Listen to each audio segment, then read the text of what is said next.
Warning. The Federal Communications Commission has determined the following content to be emotionally harmful. Funny things that you think's funny aren't funny. Give me cocks all the time. I want cocks all over me. The Alan Cox Show kicks ass, man.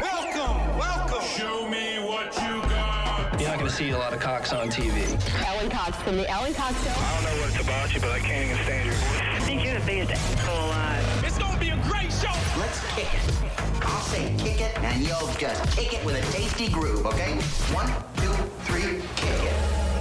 Kick it. Come on. God damn it. Could you one time kick it? What the?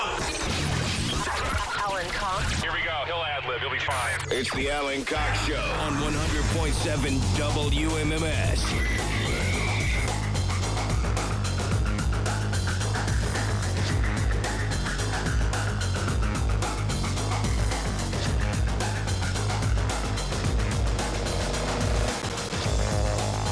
Oh, boy.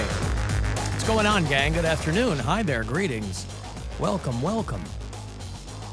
To all this, as a young child runs past our studio window, unaccompanied, it's got to make you feel good about, there's an adult. Well, but maybe we get lucky and see a kid running from someone in downtown Cleveland. My name is Alan Cox. Thank you for being here. Say hi to Bill Squire. He's sitting right there. Hey, grip your hugs. Mary Santora is here, too. What up? Poundcake is back in Studio G. Afternoon, white people. Happy Monday. If it is a Monday, isn't it? There it is, all day long, as the joke goes. If you'd like to join us, 216-578-1007, 800-348-1007. Send me a text, 35192. AlanCoxShow.com. You can watch live there if you like. I just had a thought and then it just left. Don't sleep on voting for Poundcake, by the way. I'll mention it just at the top of the show while I'm thinking of it. Because 2 weeks from tomorrow, they will end the voting over there at Cleveland Scene. And we're still committed to seeing our own Cody Brown win the category in which he's nominated, which, of course, is, I don't have to tell you if you're new to this, Best Sports Talker, obviously. It didn't say Best Sports Reporter. It didn't say Best Sports Analyst. It didn't say Best Sports Aficionado. Best Sports Talker. You know, most people can take any job and really make it sound more important than it actually is. There's all kinds of adjectives that you can use to take the most mundane vocations and turn them into something, but to distill it to its essence, to what our own Cody Poundcake Brown does here, it is Best Sports Talker. And so you're able to vote for him daily at clevescene.com. And I've been doing that. Now, I don't know if Saturdays and Sundays count. I've been Poundcake, I'm sorry. I've been taking weekends off from stuffing the ballot box for you over there at Cleveland. I'm still over there at Cleveland Scene's Best of Cleveland 2023. Say what? I'm still experimenting with it because I don't know how accurate it is. Like, I tried to vote. It's not accurate at all because you're nominated for Best Sports Talker. No. I'm meaning like their system. Like, I tried to vote like multiple times within a day to see if it would go through, just to see. And no, once a day. All right, but it recognizes your account. 24, but I'm saying 24 hours exactly. I want to do it. Like, I want a time from when I vote to the next time I vote and see if it's exactly 24. It probably resets at midnight or something. Like, you have an exciting life, don't you? I do it while He's got a timer set. Yeah. It goes up. Yeah, it's 2 a.m. Time to vote. I have the first time I voted, it was like at night, so I have to continue to do that. So usually, if I wake up, if I remember, I don't just do it. It's once per day. Like, it's not going off of your clock. It's going off of. Right, but he's saying if he does it at 9 p.m. on Tuesday, he can't exactly at 9 p.m. the next day. He can't do it at noon. No, you should be able to. Yes, it probably resets at midnight. At midnight, I'm sure that's what happens. Well, I'm going to try. I think you're overthinking. No, listen, by all means. 2401. Listen, I'm always in favor of the spirit of experimentation. So. And I taught my mom how to vote this weekend, too. You taught your mom how to vote. She didn't Made know an account how. for her, sent it to the website. Yeah, because I physically was there. I was moving some stuff from her house to her garage, And she's like, and what's this category you're nominated for? How do I find it? I said, I literally sent the link to you in a text. Yeah, 3 weeks in, your mom's just getting hip to what's going on with her own son. And she was just like, I saw it. She's like, but I want to take a screenshot to brag. I said, okay, but did you vote? She's like, no, how do I do that? So I went in, I showed her. She's like, now they take all my information. I'm like, The government's going to have her I information. was like, your email? Yeah. I was like, if anything. Notice how Poundcake's all in favor of other people voting when it's for him. Right. Yeah. Right? Yeah, that's For people who run benefiting from things, positions of influence, and couldn't care less. Women's rights. Could not care less. He's got an opinion on, but I'll tell you what, boy, he's nominated for something. It's a good thing people don't treat you the way you treat democracy. Poundcake. Well, of course not. People should always treat people better than how I treat them. That's kind of the converse of the golden rule, I guess, right? It's very, very simple. I know there's all kinds of, snowflakes and things out there and right-wing nut jobs. Everybody's looking to get revenge on somebody for some unspoken slight. But we all know what it is. You're supposed to treat people the way you would like to be treated. Not Poundcake. Everyone should treat me better than I would treat them. How would Poundcake handle this situation? My defense is, do you really want to be me? You have no idea what I'm going through. Do you really want to be me? Well, Cody. nobody has I don't any think they're going idea. through No anything. one has By any example. idea what anyone's going through, right? That's kind of an addendum to that golden rules. They're like, nobody knows what somebody else is going through. Don't treat me like how I treat you. That's not right. I You should be a do good as I person. say, not as I do. That's But also- what it is. That's right. I had a you moment this weekend, Cody. Yesterday, actually, I was out. My girlfriend's in from Athens. Okay, so Greece? Athens, Greece. No, Athens, Ohio. And that's so we less went out to exciting. brunch, and she didn't have her husband with her.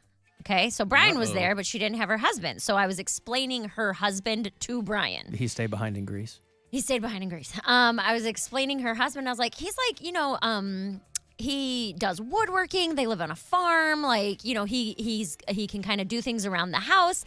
And then I go, yeah, he's just like very handsy. Like that. And both Brian and my friend Caitlin looked at me and they were like, what? I was like, he's like handsy, like he's good with his hands. And both Brian was like, How well do you know this guy? right, well, that's my friend Caitlin looked at me and she goes, I don't think you're using the right word. I was like, no, what do I mean? She goes, I hope you mean handy. I was like, yes, that's what it is. He's handy. He can fix things. She looked at me. She's like, has John been handsy with you?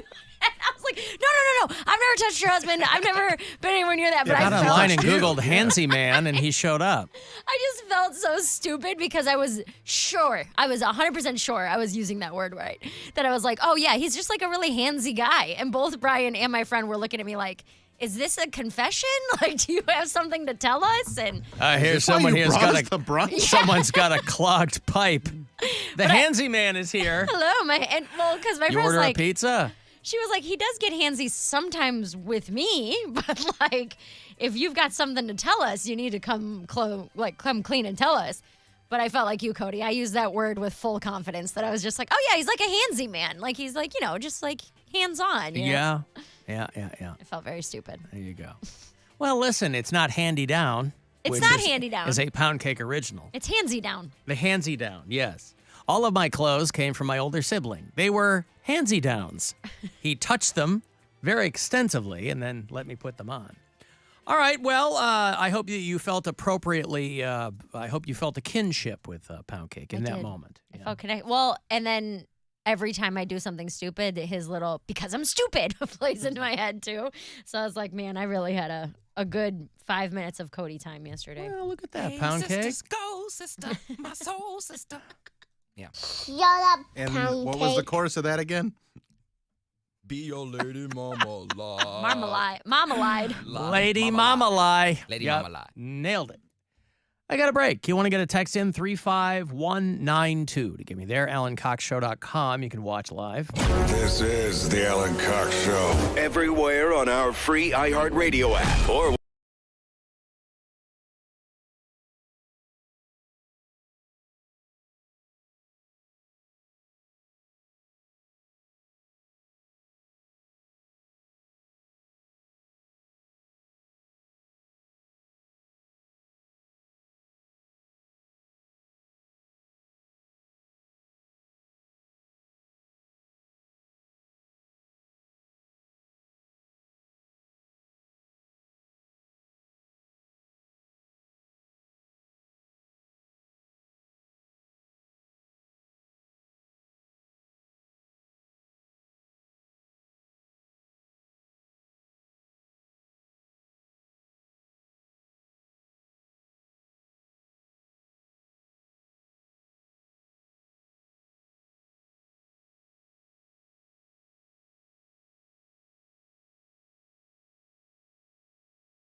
That is my favorite promo that we're running right now, is where the guy just rattles off all of the weirdo podcasts. And one of them is called My Vagina Said What? And he's got to read it because it's part of the copy.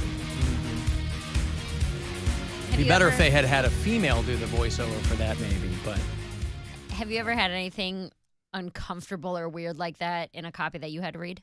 Oh, yeah, of course. Been doing Can this you a remember long any of time. them? No. Well, what do you mean uncomfortable? I mean, Well, just not awkward, but just like why me? well, why do I have in to do this? back in the day, radio stations had a copywriter. Believe it or not, if you're in the radio game now, this is unfathomable. But back in the day, radio stations had a copywriter. It was somebody that the sales department would send their bullet points to, and the copywriter, obviously, would write it up and make it sing, right? And then you'd kind of put it into your own words. Now things just get shot at you, and you kind of got to make it your own anyway. Like Wendy's Strawberry Frosties, thick and creamy dessert. Just like that, right? Bon appetit. King, the real-life inspiration of Jay Gatsby, George Remus's story of greatness. And this is Jesse, by the way. Yeah. It's our boy Jesse Schultz, right? So he's got to read this. And his spiral into madness. My Vagina Said What? Best friends Chris and Andy hold important discussions about women's health. My vagina said what? My vagina said what? Oh, it's great. I picture a vagina saying that. You do? Yeah. Sideways or up and down? Yeah. Which way does it talk? It talks. Hello, Yeah, it's sideways. Sideways. It talks, Yeah. yeah. Yep, like Giamatti and the Merlot. The Guardians, by the way, avoid the sweep in Tampa. They beat the Rays yesterday 9-2. They're off tonight, and then they'll head down to Cincinnati to play the Reds. That's just a 2-game series. So tomorrow, around 6:40. Then they'll play them on Wednesday about the same time. Who was that guy that was going to be in Cincinnati in September? It's me. Ronald Reagan. 7 The through ghost 10. of Ronald Reagan is coming back to haunt Cincinnati. Hologram Ronald Reagan. 7 through 10. What are you doing? I'll be headlining the Go Bananas Comedy Club September 7th through 10th. Is it called Go Bananas or is it called the Go Bananas Comedy Club? It's called Go Bananas Comedy Club. I just want to know how their SEO is working out. Okay, and those dates are what? September 7th through 10th. Ah, okay. So we're kind of we're getting ahead of ourselves with I that, would right? say. Yeah, I mean, it's, you got to get some the awareness out there. Some Yeah. people have important shows this weekend that aren't 4 hours away from Cleveland, like at the Funny Stop in Cuyahoga Falls. Boy, Important's doing a lot of heavy lifting there. Aren't they?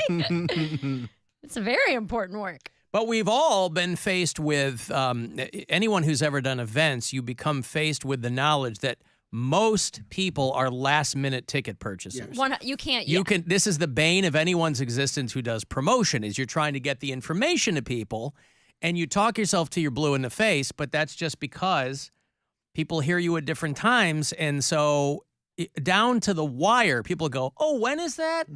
It's tomorrow." When are you gonna be by me?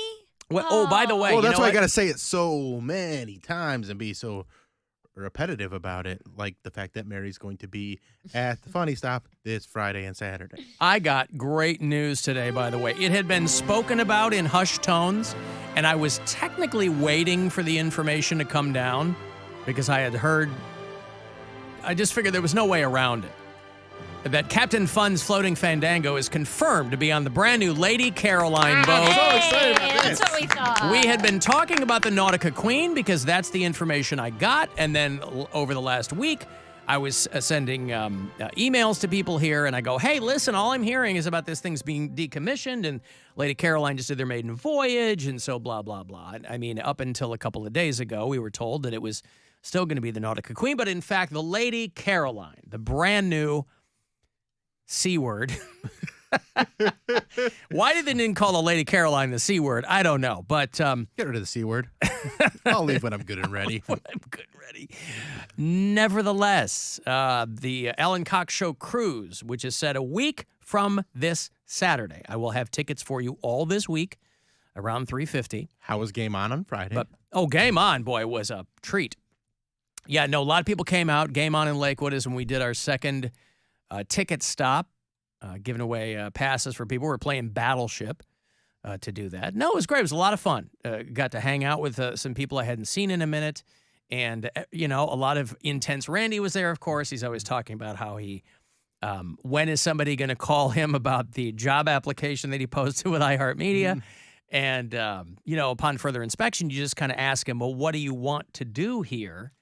And, he, like so many other people, go, just anything. Because a lot of people are working, mundane workaday jobs, and they think that this would be awesome. I think technically he wants to replace Poundcake. And I said, well, first of all, that's a contradiction in terms because Poundcake is irreplaceable. Oh. And there's no way. Huh? I know where you're going. Let me stall. Poundcake is irreplaceable and so many other things. Uncompetable. Uncompetable. That kid was there. The uncompetable guy came up to me. And he won tickets, right? Won tickets. I took a photo with him. He had an amazing grill. This kid's teeth were just, I don't know if he bought them or what, but holy cow. Yeah, they look perfect. Yeah, so the uncompetable guy was there. Oh my God, this boat's so much fancy. I was gonna say, is it a bigger boat? Because it's much bigger, and there's like a lounge. I'm gonna pretend with like couches and stuff. Lady Caroline Boat Cleveland. So my point in telling you this, obviously, Alan Cox Show listeners, is yes, we get rowdy, right, when we do stuff, and that's what we want. But it is a brand new boat. Don't be an animal. I mean, Is this you uninviting intense Randy? No, I don't. He doesn't have tickets yet, as far as I know. He tried to get them at. Now I don't know that he won't get them. I'm certainly not. I'd have nothing to do with the tickets. Right. Reserve the whole yacht, Cody. But did you give away the whole lot on Friday? Because I know you had some leftovers. Friday, I believe. Well, I gave away the allotted tickets at Game On. Yes. I talked to this kid, Adam. I'd never met him in person, but he came up. He was there with his wife, I believe. He's the one that got the Alan Cox Show logo tattoo. Yeah, he was hitting me up about having his wife come up and put him on the glass for tickets, which I'm still getting hit up by people like, is that a one-time thing? I'm like, yes, it's a one-time thing. I It's wanted not to a tell special thing. I said the first person to come up and do it, you're going to get tickets. You snooze, you lose. Yep. Cody. But Adam's there with his wife, and they're young people. Mm-hmm. And they were talking about how great it was to be out because they have 7 kids. What the?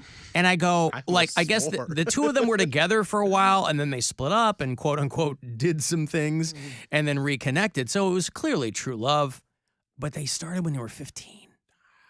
I mean, they're like in their early 30s or something. And I go, so how old's the oldest? And they were like 17. I was like, wow, you two are amazing. Amazing. 7 kids. That's too many 7 kids. That's some birth canal you got there. Dude, we kept Blake an extra day, and so we're keeping her tonight. We normally take her back to her mom's Sunday night. This is your boyfriend's daughter. My boyfriend's daughter, she's 7. We kept her last night so we can have some extra time with her because she goes back to school next week, right? So this morning, her and I are getting ready and we're having breakfast, and then she starts to feel like she's maybe going to puke, and she's like getting all worked up. And God bless anyone with one kid who works from home, because I'm like trying to talk her through her feelings. I'm like, I'm not inside your stomach. I don't know how you feel right now. And then I hear my Zoom going off on my laptop because I'm late for a Zoom meeting. So I'm like trying to be with her and trying to comfort her, but I also have to go like tell these Zoom people like, hey, I think my kid's about to throw up, so I'll be right back. And so all that was going on. And you then go, honey, do you want to go puke on a webcam? Hey, throw up in the sink so that way. Go outside so you can puke. You want to be part of it? Can you get out of mommy's screen, please? We can't have you in here. This is very unprofessional. She call you mommy? She calls me stepmom, but that was just for the joke. She actually told me several times over this weekend I'm the best stepmom she's ever had. Mm-hmm. And I said, I hope I'm the only one you know, but I appreciate you differentiating that I'm the best. I bet Brian had her sign an NDA. Yeah, right. But dealing with that, and then the stress of also having to rush to my computer and then being scatterbrained the rest of the day. I left my Invisalign at home today. I forgot stuff in my car. It's just been all over the place. I forgot my sippy. Well, that's what I'm saying is that I can't imagine someone who has 7 kids. So many parents are laughing at you right now. But that's what I mean. They're calling you sweetie and honey. I get it. That's adorable. I'm brand new with 1 child and 1 Zoom meeting to worry about. So when you say that these people have 7 kids. I said, so you have to have about your age. I said, you have to have a team of babysitter. You can't have 1 babysitter. No. You got to pay at least 2. No. Babysitters. When you have a 15-year-old, they're watching the youngest That's kids. the main babysitter, and then you probably have a 12-year-old, and that's Babysitter 2. Yeah. And then Just a I'm bad like, month. you don't have to leave it in every time. So I look at the girl. I'm like, you got that good then. If she was kind of quiet about the whole thing. I go, man, good for you. I couldn't Wild. imagine it. No. My no parents had way. 5. No way. Yeah. I'm one of 5 kids, and I fully understand why they're divorced. Like, 110% understand why My they're parents were divorced. very close to having a 6th child, and it, like, I don't know, it's too much. I mean, just Too much. Too much. My mom was like, I'm done after 2. Y'all get on my nerves. Good for her. Ain't no way. My Well, sister notice got her tubes she's done tied. after you. If you were the firstborn, she would have been done. She would have had 1 child. She told me that I was a perfect baby. Like, I didn't cry that often. Perfect baby. I waited to be fed. Like, I was a perfect He's been baby. making up for it for the rest of his life. He was a perfect, quiet baby, and he's been screeching ever since. Yeah, but once you learn to talk, then it was all over. I don't care. My slate is wiped clean. I'm taking her to Pentatonics, so she can't say nothing to me for the rest of her Is life. Poundcake's shirt thin horizontal stripes? Because on camera it looks like it's sequins. It's a It bunch of looks dots. like It's dots. It's fighting with the camera, so it looks awesome, but it looks like it's glitter. Because So it's he's the same color especially as when you his move, lights. yeah. I know. He's blending in with his background. Yeah, He look at wore a that. green shirt with a green screen behind it. Yeah. kind of thing. No, so a lot of people came out to Game On. It was a lot of fun. It was like a friggin' monsoon on Friday night, though. Yes. Like I had to because Gwen and Nora were out of town for a few days, so I had to go to my mother-in-law's from work, get my dog, take my dog home, and then kind of clean myself up, and then head back out. And it was just friggin' pouring. And so, Well, it delayed the concert. It delayed the Browns game. It was what was the concert? that Rufus one that I was talking about, and the Outlaw concert as Oh, well. Willie Nelson, yeah, Yeah. and Fogarty and all those guys. Yeah, so no, a lot of people grabbed tickets. Very excited to see some people I already knew. Made some new friends there. Girl named Tiara, who was lovely, black girl. She comes up and I go, "Do you know what this is?" And she goes, "Yeah, I know who you are." And I go, "You listen to the show?" And she's like, "Kinda." And I go, "Who's my phone screener?" And she goes, "What's that?" And I said, "Perfect." And then she ended up winning. Good for her. Nice. So yeah, we're gonna have a great crew. But again, those are the only 2 ticket stops, but there's still plenty of chances for you to win. So just WMMS.com will have them. I will have them for you all this week. But we are confirmed that we're going to be on the Lady Caroline, which is very exciting. Cody, I'm looking at the Lady Caroline's website, and you can rent out this as your own private yacht for just $70 a person at 75 people minimum. That's So, not terrible. It's 50. Yeah, that's $5,250 to $5,250 to rent it out. So if you have $5,300 and aren't going to feed anyone, you can go ahead and have yourself a little swanky afternoon, Cody. I mean, you could even throw in for a chafing dish full of meatballs. That's one of the options. Sample hors d'oeuvres, barbecue meatballs, or gochujang. Or what? Gochujang. I think they were just here Gochujang. with Mastodon, weren't they? There's a YouTube video where Channel 3 goes through and shows you all the different levels and stuff like that. Of the And it is- of the Lady bu- Caroline? Yeah, Yeah. and it's awesome. Well, here's what's confusing to me is that the selections for the hors d'oeuvres come in 50s, but you have to have at least 75 people Do you there. pronounce the H? Hors d'oeuvres. She's fancy.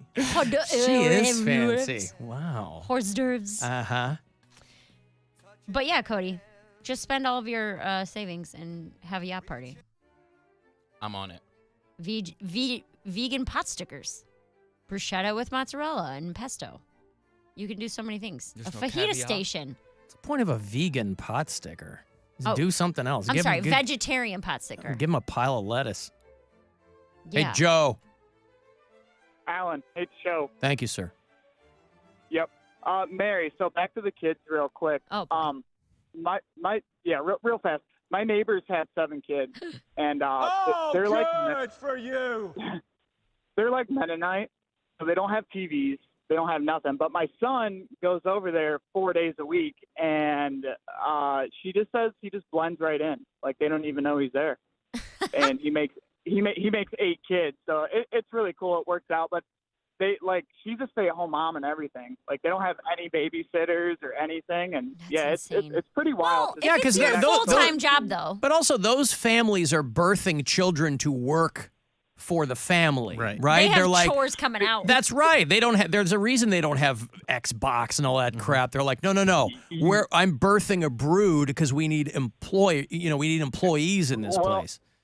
and no doubt, their garden, man, is huge. And they have 4 cows. They have a bunch of chickens and a couple pigs and stuff. So, and it's cool to see my son go over there and get to experience it and everything, So. All right, well, good. He gets the best of both worlds. He gets the garden and Xbox. Hell yeah. Right. Yeah. All right, thank you. Okay, thank you. There's Joe in Manaway. Yeah, he's playing the new gardening game on Xbox. It's very exciting. Farmville? Yes.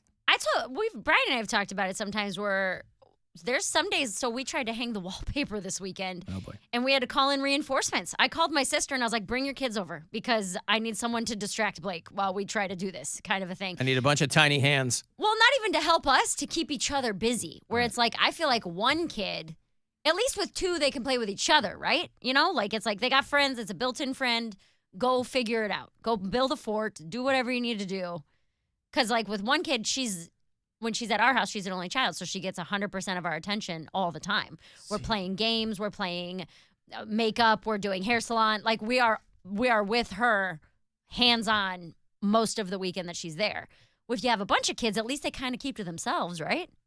Until you hear a scream and then somebody cries and then and then it's what's going on. But you take the rough happened. with the smooth, I guess. Yeah. It's so weird because even the friends that I went to play with, it was always just kids and parents were around, but they weren't doing activities. No.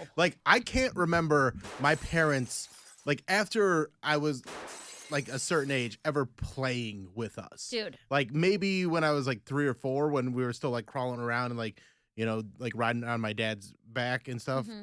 But once you're in kindergarten, it was parents do this stuff and kids either play with each other or shut the hell up. But that works if you have siblings. Right. So when Blake's at our house and it's just us and her, my friend, there's a comic named Vince Carone who actually worked with me at Hilarities a couple weeks ago.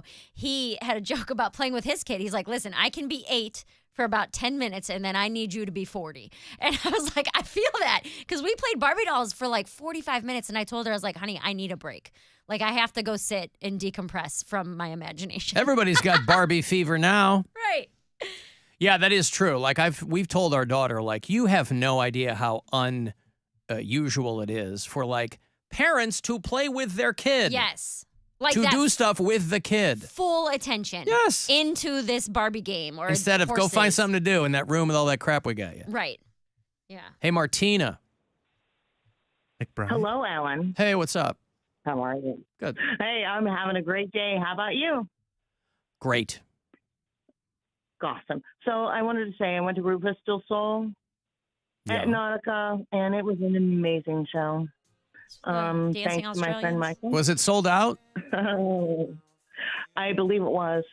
Yeah, it's fascinating to me. I have pretty broad. I consider myself a pretty broad purveyor of music, but it is amazing to me, all the artists I'm entirely unfamiliar with who will sell out a really good-sized venue. Mm-hmm. These are just Australian EDM dancers, right?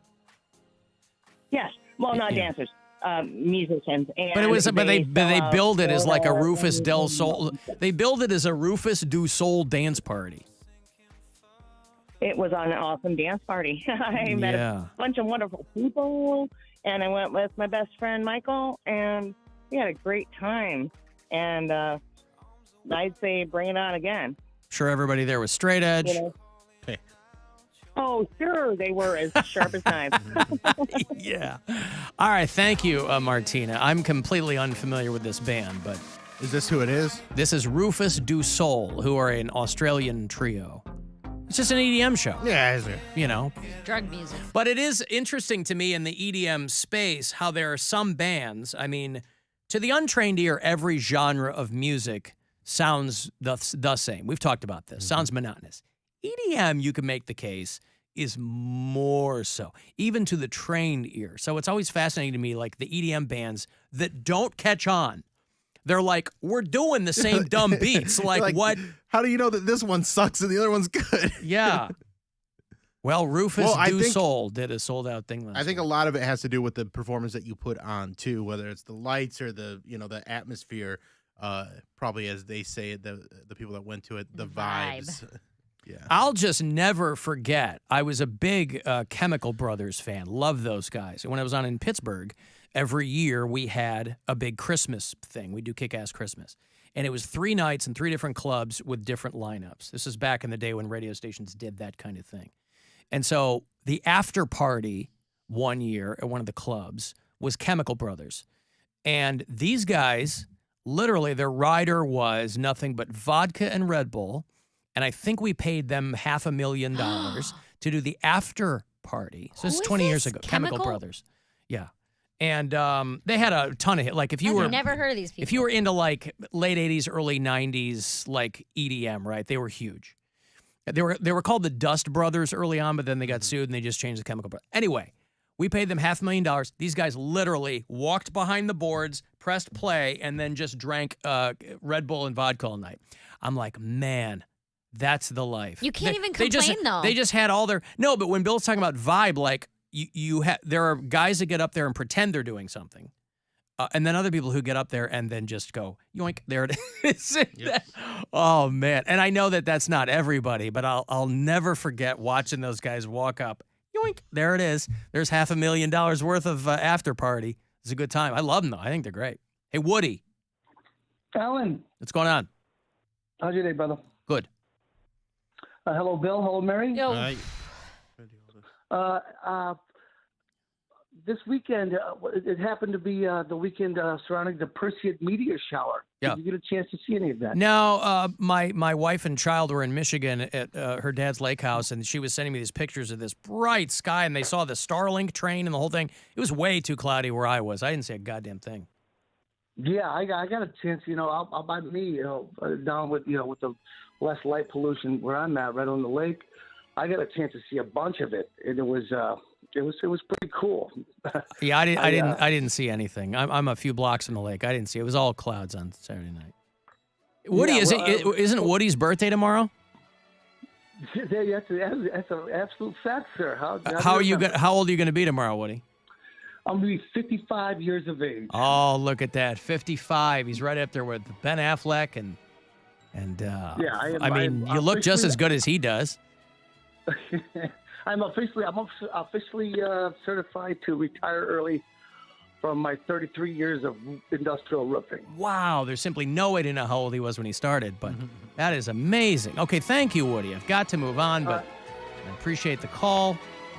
Happy early birthday. I've got to take a break. If you want to send a text, 35192, AlanCoxShow.com to watch, and you can listen anywhere on the iHeartRadio app. Get ready to win your way to our 2023 iHeartRadio Music Festival and $1,000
is The Buzzard. From the Barrio Tacos Tequila and Whiskey Studios. The Buzzard. The home of the Buzzard. This is 100.7 WMMS. Cleveland. Our phone operators are standing by with their thumbs up their asses waiting for you to call. So call. Call the Alan Cox Show. 216-578-1007 or 1-800-348-1007.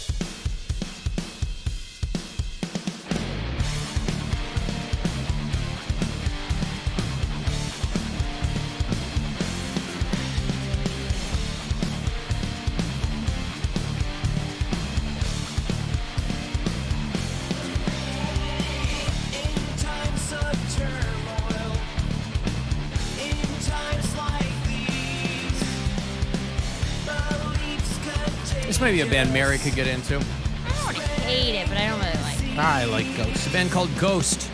It used to be Ghost BC, but there were some intellectual property issues going on.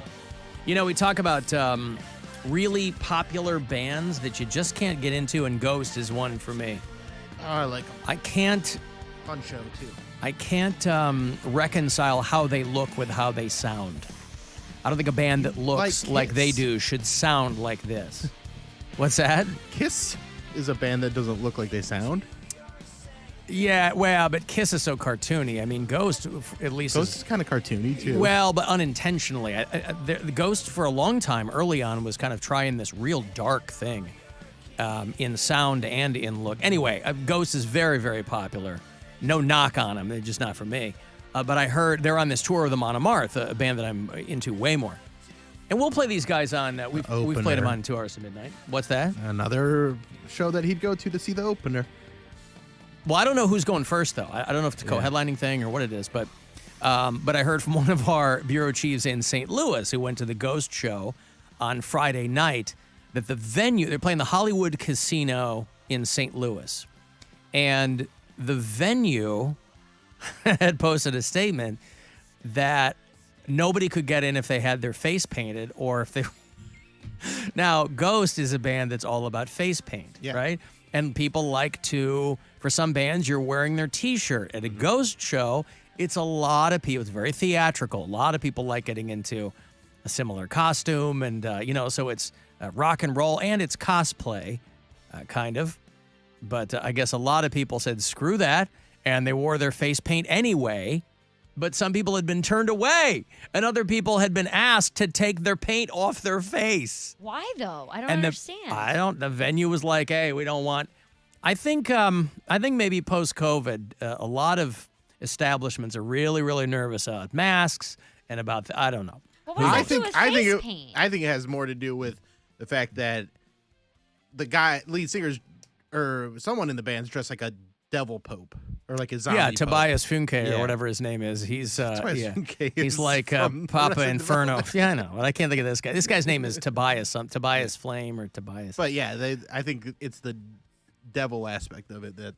Oh no, I don't think that the venue cares a whit about that. I don't think it's got anything to do with that. I think they just didn't want, everything's got facial recognition technology now and all this crap. So I think these venues are worried like, hey, if something pops off, we're not going to know who these jagoffs are because they got face paint on. So anyway, I guess the venue had a lot of very upset people and blah, blah, blah. But it was a bit of a cluster F, I guess. And so the venue wanted to point out that it wasn't caused by the band, that it was the venue who, but the venue apologized. They did, but that's still really weird. Yeah. Like you can't, if you're a venue, you can't just book bands and get them in there and not know anything about them. I mean, you don't have to have their Wikipedia page memorized, but you got to kind of know the fan base that's going to be coming in there, and those people like to dress up. Right, and what's the difference? They like to look like the people on stage. Yeah, and what's the difference between people that paint their face like they're in the band Ghost and the people that put on so much makeup that they look like a Kardashian? It's about the same amount of makeup. Yeah, maybe. It's different, though. I know I paint my face for Steely Dan because when I go, I want to look exactly like Donald Fagen. Do you paint it's so it looks like your eyes are open. I paint. I paints close my eyes on his eyes. eyelids. I Yeah. paint eyes on my eyelids. That's what and Gwen does. Yeah, she sure does.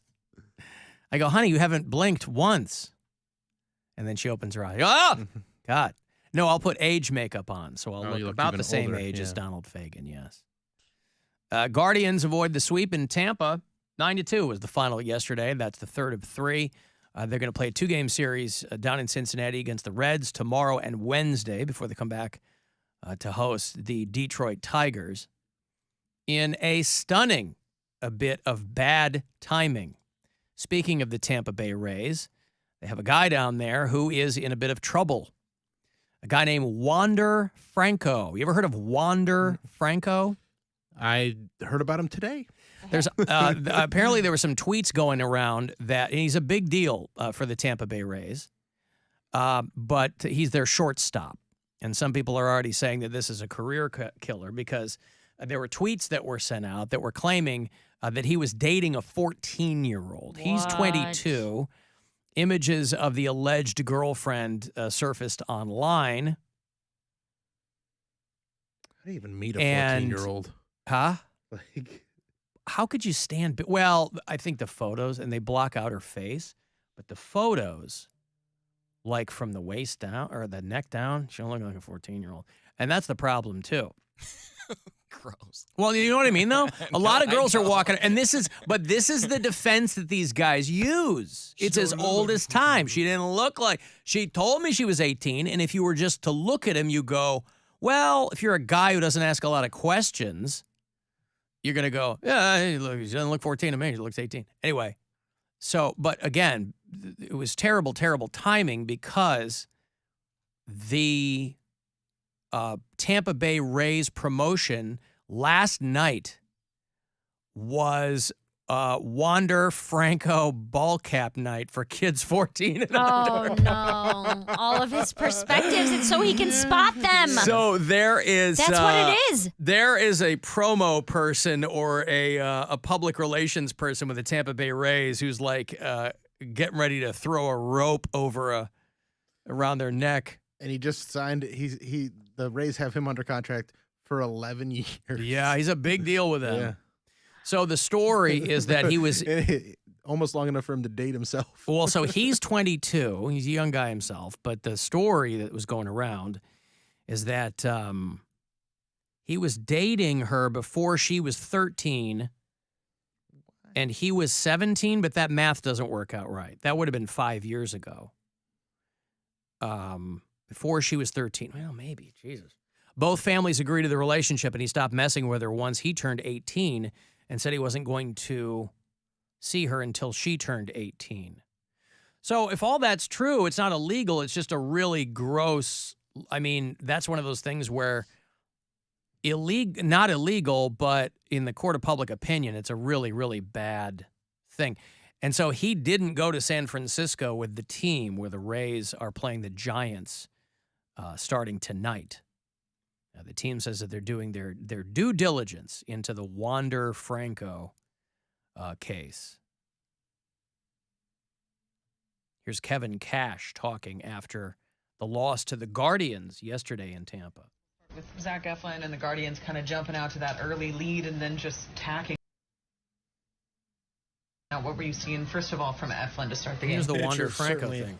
You know, you look at his numbers. He's so inefficient, I guess, long innings. Usually he's... Yeah, long at bats. Oh, I thought it was about Wander Franco. Anyway, yeah. But the promo last night, Wander Franco ball cap night for kids 14 and under. Oh, that's pretty good. That's horrible. That's pretty good. Wasn't Kevin Cash the dude that turned the Red Sox around? He's the main guy there now at the Rays? No. I thought he was the big name that Brian Cashman, I thought. Oh, Brian Cashman. Okay. Must be thinking of somebody else. Wander Franco is trending. And you don't want to be the internet's main character, and that's what Wander Franco is today.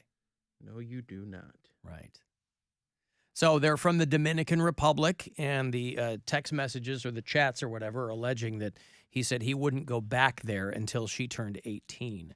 So it may just be a series of photos or something that are just I don't know. There's popping one- up now. I just found one where he's kissing her on the cheek and she's making like a kissy face like this is, and they're like pretty cozy together.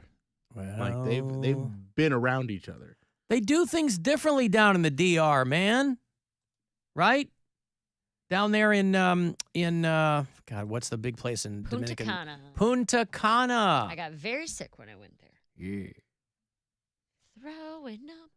Very sick in Punta Cana? Yeah, I went with my ex's family for an all-inclusive That's not what made you sick. resort. No, it was an all-inclusive resort, and I had never been to one. And I don't remember drinking any water. I'm like, maybe I might have opened my mouth in the shower or something. But we were only there for 5 days, 4 days and 5 nights, however the math works out. 5 days, 4 nights, I don't know. Yep. But on the second day, I threw up for 24 hours until it was like just bile coming out of me. And then so I stayed in the room for like a day and a half. And then my last night there, I was like, I'm so sick, I can't eat anything. So I ate like buttered noodles for dinner that night. Oh, I love buttered Like a toddler. Yeah, for real. But it was still a good meal. Huh? I like buttered noodles. Really? Buttered noodles are great, but it wasn't a fantastic But it's not a vacation. experience. Yeah, it's not a vacation meal. I got like the first day we got there, and then the full next day I had a fun all-inclusive vacation, and then I was sick the next 2 days. Wow. So that sucked. Do they have good buttered noodles in Punta Cana? Yeah, they took me to like a weird, because my ex's mom was like, you got to go see like the doctor that's on site, and it was like a weird, It's a like medicine man. closet. Yeah, they take you to like It's this. a medicine man. It's the Dominican Republic. It's not the 1600s. He has like some incense lit. He's like, all right, child, lay down. Well, These they are barely ayahuasca. spoke That's why you're English. vomiting. You drank ayahuasca. They barely spoke any English, so they like gave me essentially Zofran for like the nausea, and were like, "Let us know if it gets any worse," because they don't want to get sued or anything, you know. Right. But yeah, that's it. That's my only Dominican.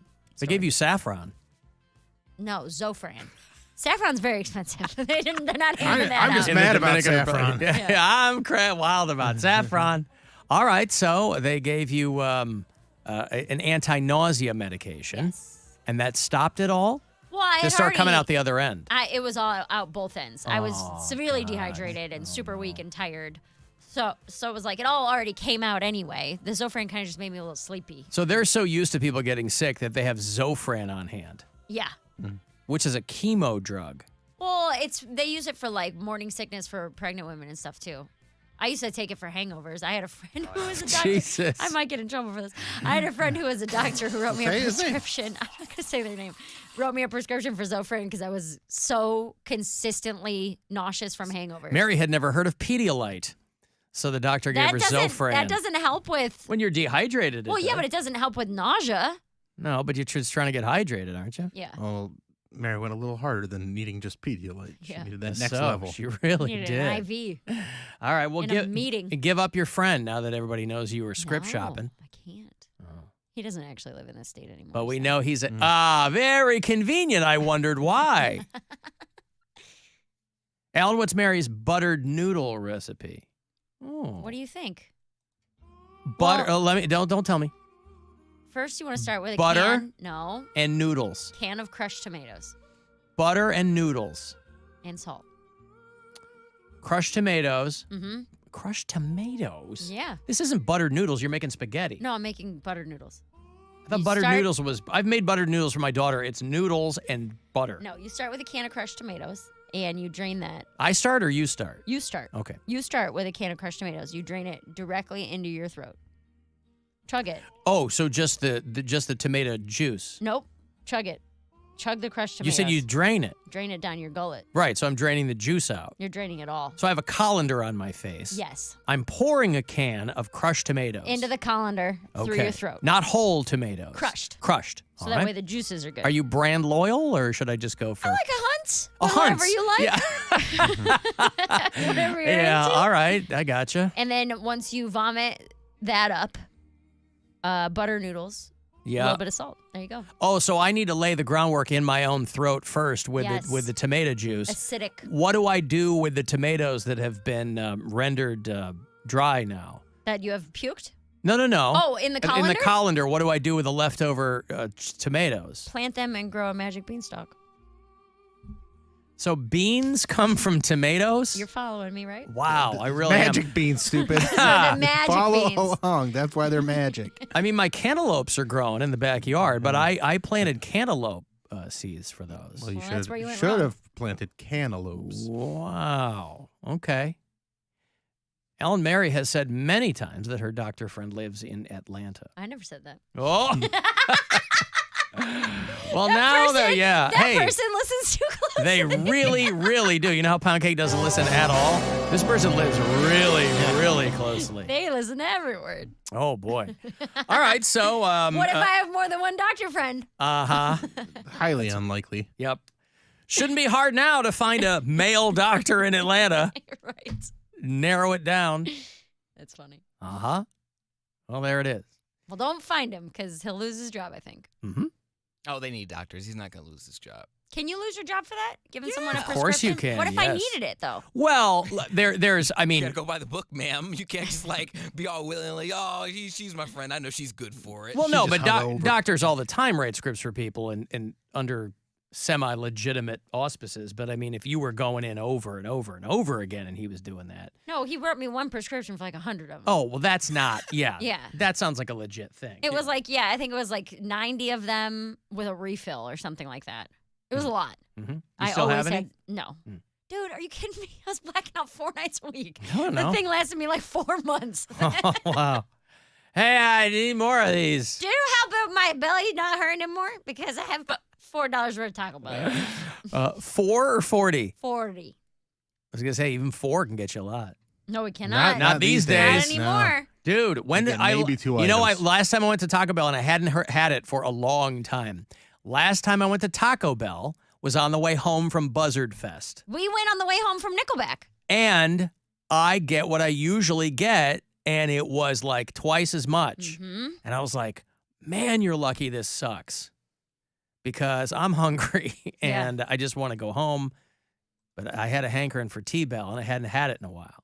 We went on the way home from Nickelback. That was Brian's treat because I was like, all right, I'll pay for everything the night of Little if you come to treat. this. Yeah. So we got Nickelback on the way home. We got Taco Bell on the way home. We spent like $35. I got a Crunchwrap meal and a pop and a little cinnamon twist. Big fan of the cinnamon twists. He gets his veggie burritos and pintos and cheese and every other thing. And I was like, dude, it was expensive for Taco Bell. I mean, it's good, but it's not $30 good. Yeah. Anytime you want to leave us messages, you can. Voicemails at our after hours line, 216-986-8903. Hey, Alan, it's Matt. You're talking about leagues. A league is a measure of distance under the ocean, as in horizontally. It's not depth. And there's a Saturday Night Live sketch about this with, I believe, Kelsey Grammer and Phil Hartman, where the entire premise of the bit is 20,000 leagues under the sea, and they're talking about how deep it is. And he's like, no, it's a measure of distance underwater, horizontally, not up and down. See, I thought 20,000 leagues under the sea referred to depth. Yeah, I had no I idea think that's what what it we all meant. thought. Wow. We should have watched that sketch. This is the surface, and the Nautilus is 200 fathoms below. Then how far down are we? 20,000 leagues under the sea. Why do you keep saying that? Well, because before you said we were 20,000 leagues. I know what I said. But that doesn't mean you have to keep saying it. Where are we? 20,000 leagues under the sea. What day is it? 20,000 leagues under the sea. What's for breakfast? 20,000 leagues under the sea. Mm-hmm. Kelsey Grammer, along with Phil Hartman in that sketch. Rob Schneider, Mike Myers. Okay, so it's horizontal but under the water. Yes. Like, okay. Like a lap. You got to be in a underwater. pool. Gotcha. Yeah. Bill, that's why a long time ago, the American League in the United States was the swim team. Go to break. I've got to take a break, and not a minute too soon. My timing is just as good as Wander Franco's ball cap night for fans 14 and under. It's 35192 to text in here, and we'll be back. It's the Alan Cox Show. Everywhere on our free iHeartRadio app. Or whatever smart device you have. Just tell it to play the Alan Cox Show on iHeartRadio. Get ready to win your way to our 2023 iHeartRadio Music Festival and $1,000. You'll be there for a weekend full of superstar performances. Foo Fighters, Fall Out Boy, Kelly Clarkson, Kane Brown, Lil Wayne, Lil Durk, Miguel, Public Enemy, Sheryl Crow, Travis Scott, Tim McGraw, TLC, 30 Seconds to Mars, Never before seen collaborations. And once-in-a-lifetime moments you'll have to see to believe. the iHeartRadio Music Festival, September 22nd and 23rd. T-Mobile Arena here in Las Vegas. Streaming live only on Hulu. Buy tickets now, starting at just $55 plus taxes and fees at AXS.com. Keep listening because the next chance to win your way there and $1,000 spending cash is coming up.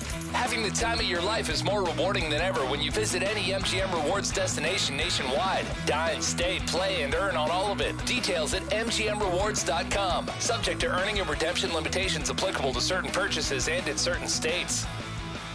From the Universal Windows Direct Weather Center, WMMS Weather. Rain and thunderstorms today with highs around 80. Tonight, scattered showers and storms. Overnight lows in the 60s. Tuesday, rain showers and highs in the 70s. This report is sponsored by LASIK Plus. Do it. Take the first step towards LASIK and score a great deal at LASIK Plus today. Right now at LASIK Plus, get 20% off LASIK in August. That can be over $900 off when treating both eyes with guaranteed financing. Visit mylasicoffer.com for details. Domino's is sorry to announce that the internet has officially been broken. Because this week when you order online, you get 50% off all menu price pizzas. The internet didn't stand a chance. Select this offer online only through August 20th at participating locations. Prices, participation, delivery area, and charges may vary. Offer applies to the pizza portion of your order only. Hey there, it's Alan for Window Nation. So this summer is not over yet, as I'm sure you've noticed. And with all the storms coming through and all kinds of, odd weather from time to time, you want to make sure that you're managing your energy bills, and brand new windows in your home can really help with that. I was texting my mom over the weekend. We were just talking about a variety of things, and she happened to mention in passing how her electric bills go crazy in the wintertime. I couldn't believe it. I don't want anything like that for you, right? You don't want to see them skyrocket in the wintertime. You're cranking the heat. You don't want to be cranking the AC in the summertime. That could mean that you've got loose windows or drafty or whatever it is. You want to be comfortable all year round. And right now, Window Nation will give you half off any style window they sell, and that's a lot. Bay windows and double hung and slider windows, 50% off whatever they sell. Plus, no money down, no monthly payments, and 0% interest for 2 years with Window Nation. Call them if you want, 866-90-NATION. Make sure you give them my name. Or go to windownation.com. You can easily get yourself a free consult. Window Nation has installed nearly 2 million windows. 96% need no follow-up service because you do it right the first time. And right now, half off every single style they sell. No payments at all for your order for 2 years. 866-90-NATION. Give them my name. Or go to windownation.com. Check out the all-new Mazda of Kent, mazdakent.com.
right, you want to go see Bad Religion, the OG punks, boy. These guys still doing it. Greg Graffin, Brett Gurwitz.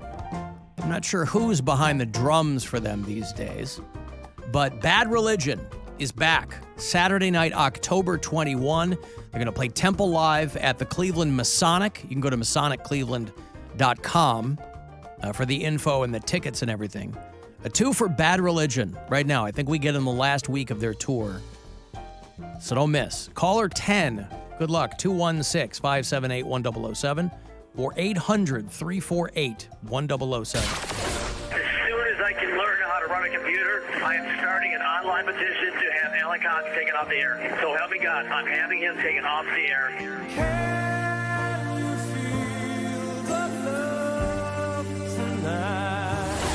The Alan Cox Show On 100.7. WMMS. I can't believe it.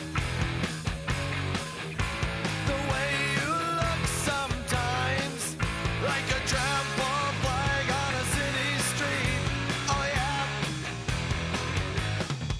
And I don't These guys were friggin' teenagers when they got going. I love Bad Religion. Yeah, I don't even think they're 60 yet. These guys are still young men. Greg Graffin's a friggin' scientist. He's like an evolutionary biologist, and Brett Gurwitz owns Epitaph Records, and yeah, these guys are legit, man. So that'd be a good show. I don't know who's with them, but they took Alkaline Trio out with them last time. They usually get some young bucks out there with them, but I'll have those Bad Religion tickets for you all this week if you were into those guys. So you keep your ears peeled for those. I will have more passes for you to join us on the Alan Cox Show Cruise, which is a week from Saturday. It's the afternoon of the 26th. We have confirmed that we will be on the brand new Lady Caroline instead of the Nautica Queen. So I'll have passes for you all this week. By the way, if you win, you're not getting tickets from us. You'll be on our guest list. People are hitting me up like, hey, when are they going to be? It's not tickets. No hard tickets for this. No soft tickets. Bring your ID. Bring your ID. Al and I had Taco Bell on the way to Nickelback. Oh. Oh. You're not setting yourself up for success on that one. You're walking on coals there, homie. Right. Once those low notes start plowing through you, depending on how close you are to the stage, those guys hit the brown note. It's all over. So, yeah, about half an hour, I'll have more passes to put you on to join us for Captain Fun's Floating Fandango. I'll have Cleveland Air Show tickets for you later on, too, since Labor Day is coming up. And with it, the end of summer. Hard to believe. There's only, kids are starting to go back to school. Our pool closed yesterday. Your pool? Pool. Oh, your pool. The city pool closed. she The goes city to. pool. Yeah. Why'd you say it like that? What's wrong with going to a city pool? What? No. Who said what? I was just clarifying. Oh, I thought he's like the city pool. Like, Well, I mean, ugh. yeah, gross, but Whatever, dude.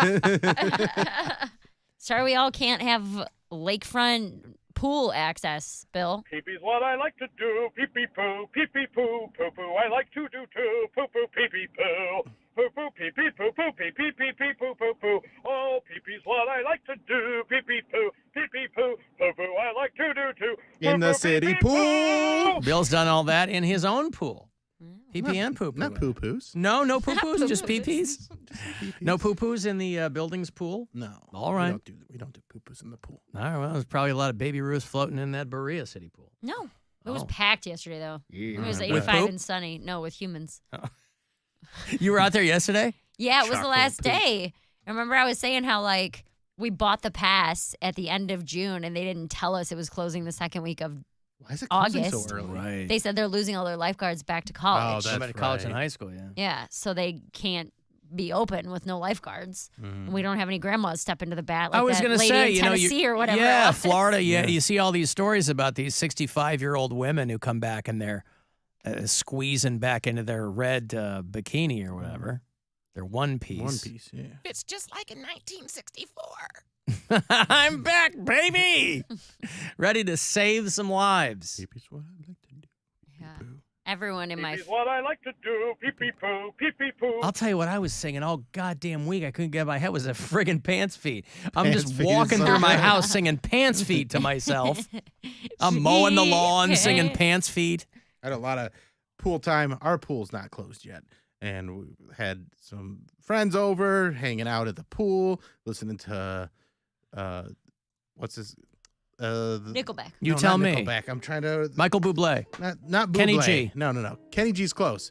Herb Alpert. A lot of Oh, Herb yeah. Alpert this weekend. Herb Alpert, eh? Herb Alpert by the pool is real good. Mm-hmm. Thanks for Yeah, the Herb invite. Alpert's Yeah, great. I know, right? He didn't invite anybody. I was sick, except for Sunday. But Well, I know you have child duties on the weekend. And she's not allowed to come. I don't want her to. We're having adult fun. He didn't want any child drinks duties and in his stuff. pool. Yeah, it's adult fun. There's, beverages and some a lot of sex talk. I was like, scantily All clad my lady. friends are perverts. Yes. They're all perverts. Well, sex talk doesn't necessarily mark you as a pervert. I know, but Don't kink shame, Bill. I am. Oh, but they're my friends and I love them. But Mm-hmm. they're disgusting. But there's not a lot of people that use that pool, so it's pretty much just us down there. Like Yeah. yesterday, we went down twice, and like around noon, 1 o'clock, there was kind of some people down there, but not really. And then Yeah. went down at 6 and basically had the pool to ourselves for 3 hours, and we just shut it down. Back when we were at. Oh my, I've sprung a leak. Oh man, I'm a pervert. It's Bill's friends. What code? Yeah. Back when I used to live at Gay Same Bay, age. it was kind of like the same thing too. Like it was a development full of condos, and no one ever really used the pool. And we had the pool entrance like right outside our patio door, so we utilized that pool all the time. Yeah. Brian pulled an ultimate dad move yesterday. He and I were going back and forth about something. We got in both being pissy toward each other about something stupid. I don't remember what. And then he's like, fine, I'm not going to the pool then. I said, okay, bye. Like, you don't have to come with us. Like, I'd rather you stay home than He have was throwing you an ultimatum about the pool? Well, I think we got into an argument. Blake's, like, blankie that she sleeps with was in the pool bag. And I was like, we're not taking this to the pool. This is going to get all wet, and then you'll be mad at night. And she's like, I didn't put it in the bag. And I looked at Brian. I'm like, why did you put Blake's blankie in the bag? And he's like, I didn't put it in the bag. I'm like, well, one of you two put it in the bag. I didn't put it in the bag. So then we're all three like arguing with each other. And he's like, this is ridiculous. Why are you even arguing? Blah, blah. Well, I'm not going to the pool anyway. I said, then don't come. If you're going to be in a bad mood, I don't want you there. So we like tried You guys to are leave. just having Right. what a fun life. Also, he definitely put You're that in the having bag fun. to get to start Yeah. the fight, so that he's like, I don't have to go to the pool now. So Yep. I was- Mutually assured destruction. Yeah. I'm packing up the car with like the cooler and everything, and Blake's like, is Dad coming? And he was in the back room. He had taken his hat and shoes off, so I assumed he wasn't coming. I was like, no, he's got a car. He can meet us there if he wants to. And so I'm packing up the car. I start to pull out of the driveway, and he comes out of the house, like throws his arms in the air. Why are you going to take two cars? What, you guys aren't going to wait for me? I'm like, you threw a fit and said you weren't coming. Like, don't come at me like that. So then it's an awkward Pool car day's ride. fun, isn't it? Dude. Just Mine going are. to the Mine are pool. so fun. So then it's an awkward car ride to the pool, and he never bought a pass because he's like, I'm not going to go 7 times. Don't buy me a pass. So then I had to pay $9 for him to get in, and then he went and laid in a separate chair in the shade and took a 2-hour nap at the pool. I Bill, was you like, mean you don't argue with your friends about which bag your pool blankie is in? No, we did not do that. Pants and I did have a drunken pool wrestling match, See? which that was fun. And I was playing fetch with Blake. I won 2 out of 3. This was Saturday or Sunday? This is Sunday. Okay, I was gonna say Saturday was a nightmare for me. Brian's asleep alone on the other side of the pool in the shade. I'm Brian playing. can come to my pool day. That Yeah, fits in with- that's his Yeah, dad that- move. yeah, I was that like, fits oh, I in. hate you so much. You come here and leave me with this kid while you go sleep in the shade. So we found someone's pool toys. I don't know who they were, Oh, but so you're babysitting. I'm babysitting Blake and 2 random stranger kids who don't have families. I'm throwing the sinker toys and they're fetching them like dogs. We did that for like 2 hours. These kids are fetching the sinker toys. And Water Brian tires wakes you out, man. Well, Brian wakes up at 6:30, 30 minutes before the pool closes. He goes, where's everybody? This place really cleared out. I'm like, yeah, you've been asleep for 2.5 hours. How could he sleep at a public pool? It's just nonstop screaming and yelling and... Well, he parked adjust himself when- over by the diving board and passed out in the shade. Yeah, but there's noise in every direction. It's nuts to Drown butts. it out. Sometimes it's Good pun. loud enough that it's like a consistent, almost like Like a white noise, yeah. Especially Din. in a burrito pool. That's white That's noise. really white noise out there. It's pretty white noise. But yeah, that was our. That's just how white folks will do you. When he woke up, he's like, "Where's your blah?" And I was aggravated because he's been asleep for 2 hours. I was like, "Why did you come here? Why did you make me pay $9 for you to sleep in the shade?" Yeah, he wanted to come and sleep. He said, "Well, I wanted to spend time with you guys." I was like, what a great family pool day where I'm aggravated, you're asleep in the corner, Blake's playing some stranger kid. I almost swore. Oh, fetching God, pool toys. Like, what's the point? Just because so you can get your money's worth out of the pool pass? Yeah, I would be the same way. Absolutely. Yes. I'm gonna get my money's worth. Yeah, but Pancake, you don't have kids. I mean, that's it would be for me. That's the variable, right? But you throw your towel over your shoulder and walk out the door. What I'm talking about, her you have to situation pack specifically. up stuff and coolers and How snacks. many times did you guys get to the pool? Yesterday was our 5th time, so we lost money. I had to go 7 times to make it worth it, and we went 5. I think I had one dadder day this summer at the pool. Yeah. But the rest of the time, it's Gwen and Nora going to the pool. Yes, and I'm fine with that. Invariably, there's like other parents that'll essentially like drop their kids off, right? Yeah. They lock in on another parent that they know and be like, hey, I got to go do it. Hey, are you cool with watching? Hey, it's like, man, I'm not here to be RoboCop. I'm not trying to watch every kid. What do you think RoboCop does? Huh? He watches kids at the pool, Bill. No, he zeroes in on people, right? Oh, He okay, he zooms in on their face. Doesn't he watch kids? Bill,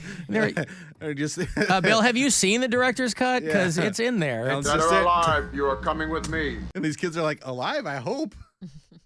No, like the laser focused on their face and, Yeah. But you can't watch multiple kids. Well, and that was the other thing. So, I mean, I'm guilty of that. If I know another friend is at the pool or Blake has a friend in the pool, I'm not watching her as closely because I'm like, there's lifeguards here. She's playing with her friend. They're going to go down the slide. She's not going to drown. It's kind of like the attitude toward it. Just goes back to when I was a kid where, like, we were just at the pool. We would get dropped off at 7 years old. Like, we would get, exactly. Like, don't call me unless you die. die. You're at the pool. They got people for that. So just don't, They have people there to guard your life. Right. Don't get kicked out. That was the only thing. Like, like listen to every adult you see. If they tell you something, that's the rule. Just shut up and get in the water and burn some energy. Right. Wow. Yeah, we would walk to the pool when we were kids. Splash Zone in Oberlin. That was our place. Was it in a pool or was it a splash pad? It was a rec center, and it had a big. It was a pool with a water slide, indoor and outdoor pool, whirlpool. I think It's still there, probably, right? Yeah, like outdoor jungle gym. They made us get out of the pool every 20 minutes or every half hour. It used to piss me off. Every half hour. Ours are 45 minutes in and then a 15-minute break. Why? Yes. Why is there a break? Is that just for like the lifeguards? Well, for the lifeguards, and so the kids don't swim for 7 straight hours without getting out to pee or eat something or take a drink. I used to pee in that pool. Everybody pees in the pool. But that's also usually when the adults go in and do laps. Yes. And stuff. Yeah. You see they kind of like crawl from their little, they put their books down, go take a nice Go little down the water dive. slide, whatever it is. Yeah. So we used to. So maybe it wasn't a half hour. Maybe it was 45 minutes. But yeah, that used to be like the centerpiece to my childhood. Just walking up there to Splash Zone with all my cousins and going down the water slide. Made a lot of friends there. Yeah. Well, that's what you do when you're like a teenager because you can't do anything else. You can't go out to bars or clubs or, you know what I mean? You go to the pool. You go to the mall. One of my older cousins did get kicked out because he cussed somebody. He cussed out one of the coaches there. Dude, I remember one time we were at he got disorderly conduct. We were at the Medina City pool, and it was me and like 3 other kids, and we ran into this other kid, and like it was Justin and Todd, and Justin and Todd had beef of some sort, and Todd was a bigger black kid, and Justin said something to him, and Todd did not like it, and he uppercutted. We're like 8 years old, and he threw an uppercut, and it knocked him back out of his flip-flops. This is one 8-year-old uppercutting another 8-year-old kid? Wow. Like 8 or 9 years old, and things got, like it was They popped really, off at the pool. Yeah. And it's like just outside of the gate, so like there was, it was bad. Justin got the snot knocked out of him. And you witnessed the whole thing. Yeah. Did you go to help or what? No, what's the aftermath of that? You just watch and go, oh, I didn't want to get knocked out. He got laid out. Right. Yeah, but those but two I also had like Todd beef. too. Like I don't know what their beef was, but I think Justin said something mean to Todd, and Todd's like, no, you're not doing that. And Todd, because Todd was like a really sweet kid. Yeah. So if you got punched by Todd, you earned it. Right. Wow. Well, I'll tell you what. It reminds me, pool beef was my ill-fated foray into splash pad concessions. See, my pool beef is when I forget that my legs are spread too wide and I'm reading my book. Stop going down the slide like that. Oh, man. Ma'am, out. you might, are Mary's you a little, taking on water. You're a little uncomfortable. You're going to pick something out there. Yeah. Little pool beef. Like, what is it? Please stop jumping on the diving board. It's only making things worse. So I missed my last Brazilian. What's the problem? Oh, God. What do you think a Brazilian does? Well, it makes it less hairy. This woman's got a hedgehog and a leg lock up there. But I mean, what does that have to do with your beef? Tightens it up. Keeps it all in. Oh, man. Maybe Mary can come to the You know pool how the day. Berea City Pool likes tight beef, Bill. Yeah, it's the rule of the pool beef. Yikes. Keep it in your trunks. All right, listen, I've got to take a break here. If you want to send a text, 35192. AlanCoxShow.com is where the pictures will show up, and we'll be back. It's the Alan Cox Show on 100.7 W.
From the Barrio Tacos Tequila and Whiskey Studios.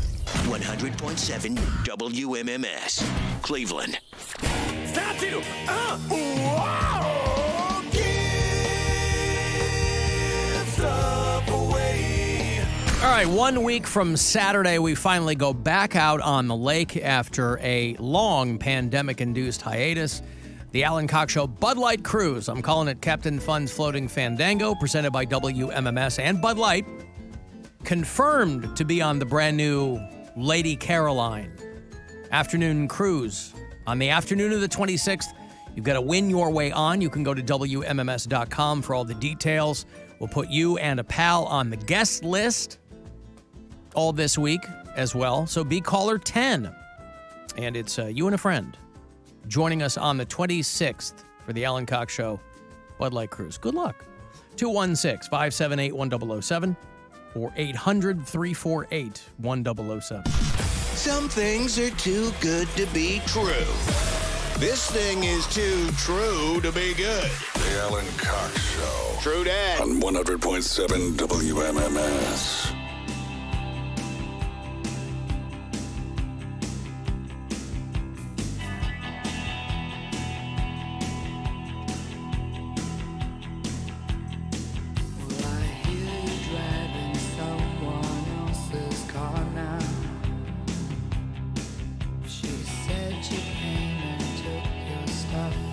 Oh, this band never got the credit they deserved, boy.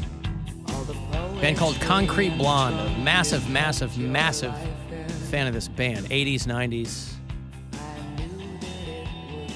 They had a couple of hits along the way, but man, what a great, great band. Concrete Blonde, anybody's radar around here? Nope. Just me? I know them because of you. Because of me? Yeah, because you brought them up a few Well, if I've done nothing else, maybe it's gotten people to dig in there. They broke up and then they reunited 20 years ago. I don't think they've done anything, but Jeanette Napolitano was the front woman. She played bass for them and sang. And I saw her in New York 20 years ago on like her first solo tour or something. And it was awesome. Love these guys. The song's called Caroline, and so that's what I thought of with the boat. But yeah, they emailed me this morning and said, hey, confirm you guys are going to be on that brand new Lady Caroline, which is a brand new, shining, gleaming, massive seafaring vessel, and that's where we're going to be having the return of the Alan Cox Show cruise. And so, think you're going to join the Lady Caroline Club? What is? Bum, Is that bum, a sex bum. move or what is that? What's the Lady Caroline Club? Is that a I thing? don't know. We can make it up right now. It's Oh. a brand new boat. You mean christen the boat? Yeah. Well, it's a wedding I'm reception. flying solo. No. Gwen won't be there. I'm solo. So I will Well, then not do it solo. I will. I will not be befouling their men's room. If that's at least not in that way. I may befoul it in some other ways, but not in that way. I will say, I wouldn't presume on our friendship.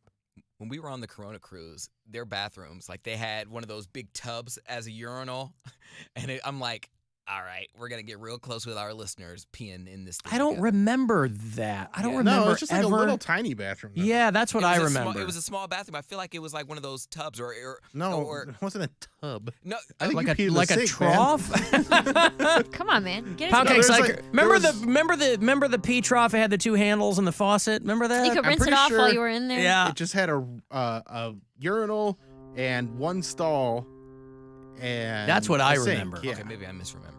Maybe you peed overboard. Maybe you No, I peed didn't. over the side of, and that's why they've decommissioned the Nautica Queen.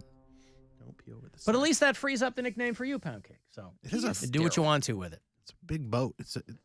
It's massive. Lady Caroline is a big boat. I'm gonna bring a chair You and just fling it out. We're bringing a big party. What do you need to bring a chair? They have chairs. I know. I want one of those like reclining chairs where I could just have like the little reflector and my sunglasses would just lay out. In the middle of a crowd of people, there's a Poundcake deck. wants there to be a thing. Oh, you want it to be like the Lido deck on the Love Boat or something. I was like, if I can't be on a yacht, this is the next best thing.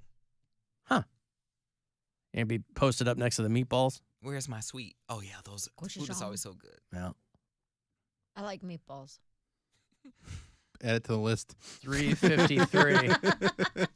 Add that to the list. I like meatballs. I like meatballs. Meatballs are good, yo. Meatballs are good. Yes. When my aunt She always made the meatballs for like the crock pot meatballs for our, family functions and stuff. And when I found out she was putting like grape jelly in it, So good. and I was like, what? That's- She's like, you've been eating these Yes. for years. It's like grape jelly and ketchup That's and the like hack. garlic Mhm. powder. Like, Yep. I'm like, none of this feels like it should go together. She's like, I've watched you eat 50 of these. Like, this is exactly what it is. When we would go to Gwen's family's house in Michigan, like when her extended family would all get together at her late grandfather's house, not a big house. He'd been there for, 70 years or whatever. And she's got this huge family. And so everybody's bringing food. Some people, and one of her aunts would always make one of those little crock pots. I don't know why it wasn't a big one, but one of those little crock pots full of like tiny meatballs. Mhm. I would just make a beeline for the crock pot full of Yeah. meatballs. And you got to I didn't care slow what at else was first. going on. I wasn't going for the chips. I mean, a little bit of crudité. I'm still me. But I would just hammer down those They're meatballs. so good. Bill, to have all those balls of meat in my mouth. Oh, yeah. Sucking down those meatballs. So good. That's right. Just like Poundcake. I think Blake had ham for the first time this weekend because I made her a ham sandwich for the pool, and she ate it and she looked at me and goes, "Is this beef? This is good," like that. And I was like, "It's ham." How is she never? She's ham. never had ham. I asked her because Especially living with you for a year. right. Well, we've had turkey sandwiches a lot. We'll have like mashed up avocado with a turkey sandwich, and she was like starstruck by this ham, but it was honey ham. So I was like, Starstruck. she was blown away. Okay, but I don't know. Starstruck. Starstruck. Bill, it was a she- very famous pig, right? It's a very famous ham sandwich that I make. Some pig. Something. But she just goes, "Is this beef?" like that. Like she was all confused and excited at the same time. It's like, no, that's ham. Have you not had ham? Mm-hmm. Well, now she has. She can't say that anymore, right? She chose it twice. Yeah. So nice, she chose it twice. She did. Yep. Like some ham. So if you don't want lamb chops, there's lots of other things I can make. Chicken breast, rump roast, hot dogs. No, I can't. I can't eat any of them. Wait a minute. Lisa, honey, are you saying you're never going to eat any animal again?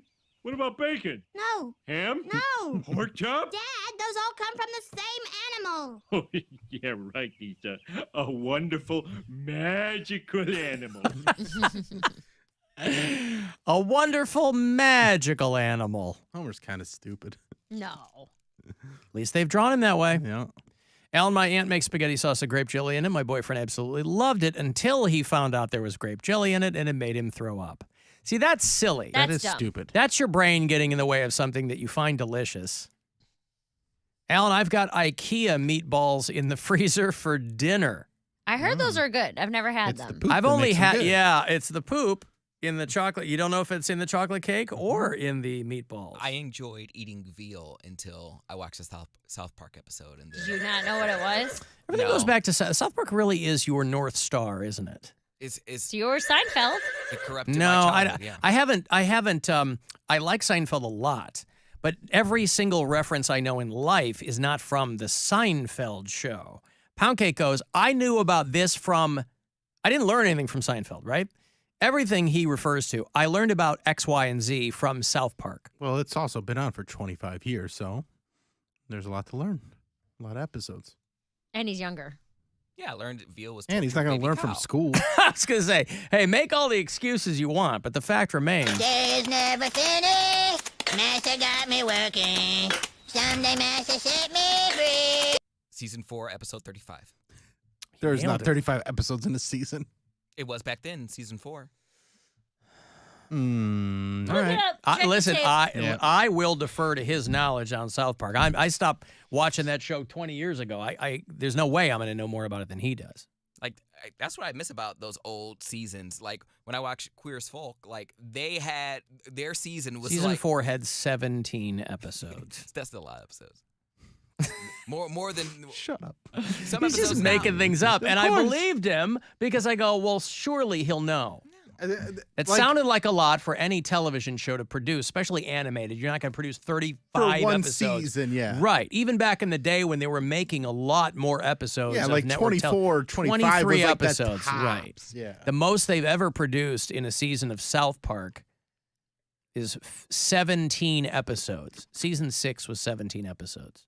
And they've gotten increasingly less because these guys are like, yeah, we're billionaires. We're going to keep doing this, but we don't have to keep doing this. They got to get the restaurant going.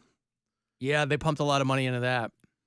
But then they signed that big deal with Paramount Plus. Yeah, they're doing fine. With the Casa Bonita? Yeah. Yeah. Signed a big deal. I watched that movie Air over the weekend. Good? Yeah, about Jordan. Yeah, I think it's pretty wild, though. I think it was an interesting move to make where you never see Michael Jordan's face. They cast somebody to play Michael Jordan, but you only see him either in like profile 3/4 or from behind. So it's about him, but they just cast a dude. So it'd be wild to tell your parents, Mom, I'm going to play Michael Jordan in a movie.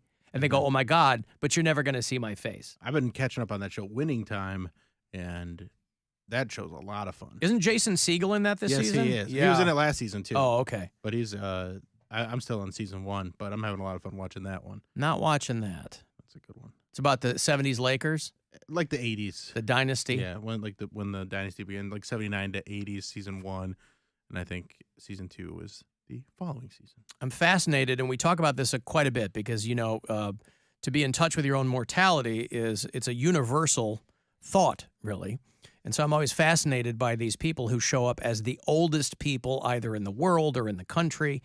And I think the second oldest woman in the United States just turned 114 years old. I'm confused by a lot of this, too, because every time we talk about the oldest person in the world, they always seem to be younger than this.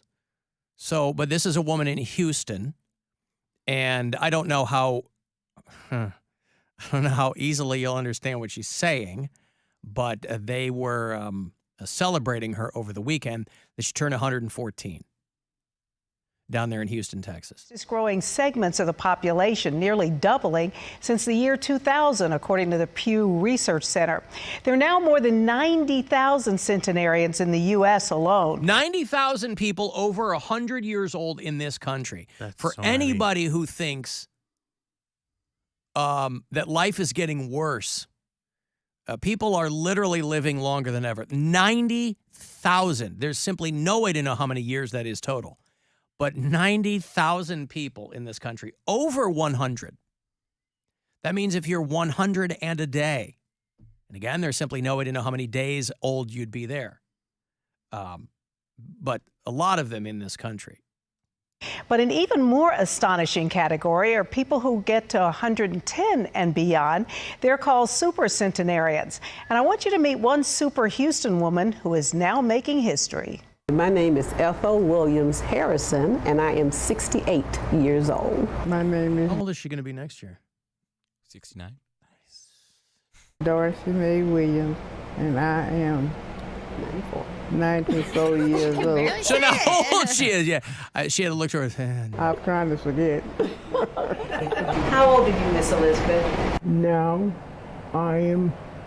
Oh, I'm very, very young. Look at me. I'm like a young chicken. They put a wig on her, right? She's 114. The 94-year-old is her daughter. The 68-year-old is her granddaughter. Poundcake, this should make you feel so good. Because it's always old black ladies in this country. I know, but... And the things, we talk about the things that old people have seen. Old black ladies... We've seen it all. They have seen it all. They have lived through it all. They have ducked it all. They have bobbed and weaved around it all. I'm praying for it. My grandmother passed away. I mean, nowadays it would be considered young, but she was only 74, and she had cancer. So I didn't really get to enjoy my grandmother for as long as I wish I could have. I was sounded creepy. My grandma died what do you mean saying creepy? right before she turned 103. And my grandma was white. That's what I heard. I often wonder how long she would have lived had she been black. Poundcake knows what I'm talking about. Elizabeth Francis turned an astounding 114 years old. I never know what you're talking about, Alan. don't. Look at that cake. Happy 114. She can't have any of that. This week, making world history as 5 generations of her family celebrated her remarkable milestone. A film crew from Norway and a researcher from Florida came to record her birthday and present her with a plaque. She is the oldest in Texas, the oldest living person in Texas, number 2 in the United States. And that's with Ted Cruz consistently trying to kill you. Right. Number 7 in the world, and number two in the world who lives at home. You live in your castle. I talked with Miss Elizabeth, her daughter and granddaughter, just days before her birthday. But do people think you're crazy when you say your mother's 113? They don't say crazy, they just say you're lying. When she was born in 1909, William Taft was president. 90% of all babies were born at home, and women and black people could not vote. She can no longer remember most of the extraordinary history she's lived through, like world wars, segregation, and 2 pandemics, but she is able to tell you how she's lived her remarkable life. Now, do you smoke? Never have. Do you drink? Oh, no, ma'am. What do you eat? Everything. I eat everything. I just don't eat much of it. She's like, my family's here only for today. As soon as the camera crew leaves, they're gone. As soon as the Norwegian camera crew leaves, they stress me Fliegen, out. flurgen, old person. Right. Can I put a damper on this? Please, I love a good damper. Do you ever get frustrated or Yes. upset or jealous? Over the fact that black people and women can vote now? No, I don't, Mary. No, because Bill is not woke at all. All right. He's never been woke. No. No, that this lady gets to be 114 and your dad's dead. Because I feel like that. I never crossed my mind. I look at her and I look at her. There's no rhyme or reason with how long people live. Her 90-year-old daughter, and I'm Yes. like, why does that 90-year-old lady get to have a mom? I think it's great that they're all together. That is cool, but it doesn't give a tinge of jealousy in you. No. I see old people with their parents, like people who are 75. I'm not a jealous person. I am. Like Cher? No. Cher and her mom just passed. That's what I'm saying. And Cher's also 113. She looks great. I'll go to like buffets and I'll see a 65-year-old dude with his 100-year-old Super fat. dad. Yeah, and I'm yeah. like, why did they get to have a 100-year-old dad? You never feel like that? No. All right. I'm happy that the people in my family traditionally live as long as they do, I guess. I hope, selfishly, I hope some of that's coming my way. I'm not ready to go. My dad died at 59, though. Yeah. That's real young. That's a few years older than me. Right. That's very young, So yes. that's why when I see stuff like this, there is that little, is the word twinge? Yes, Tinge? sure. Twinge or tinge. Yeah. Both of those things of jealousy inside me. Where I'm Pang like, of jealousy. Pang, yes. Where I'm like, good for you. I'm glad that you're old, but like, it's kind of It never unfair. occurs to me, no. Hmm. Now, you did have you had a different relationship with your dad, right? You had kind of mended fences. We started to, yeah. Right, not long before all this. So you feel like the rug was pulled out. Yes. Right. So Like I it was taken from me prematurely. and I don't have anything like that.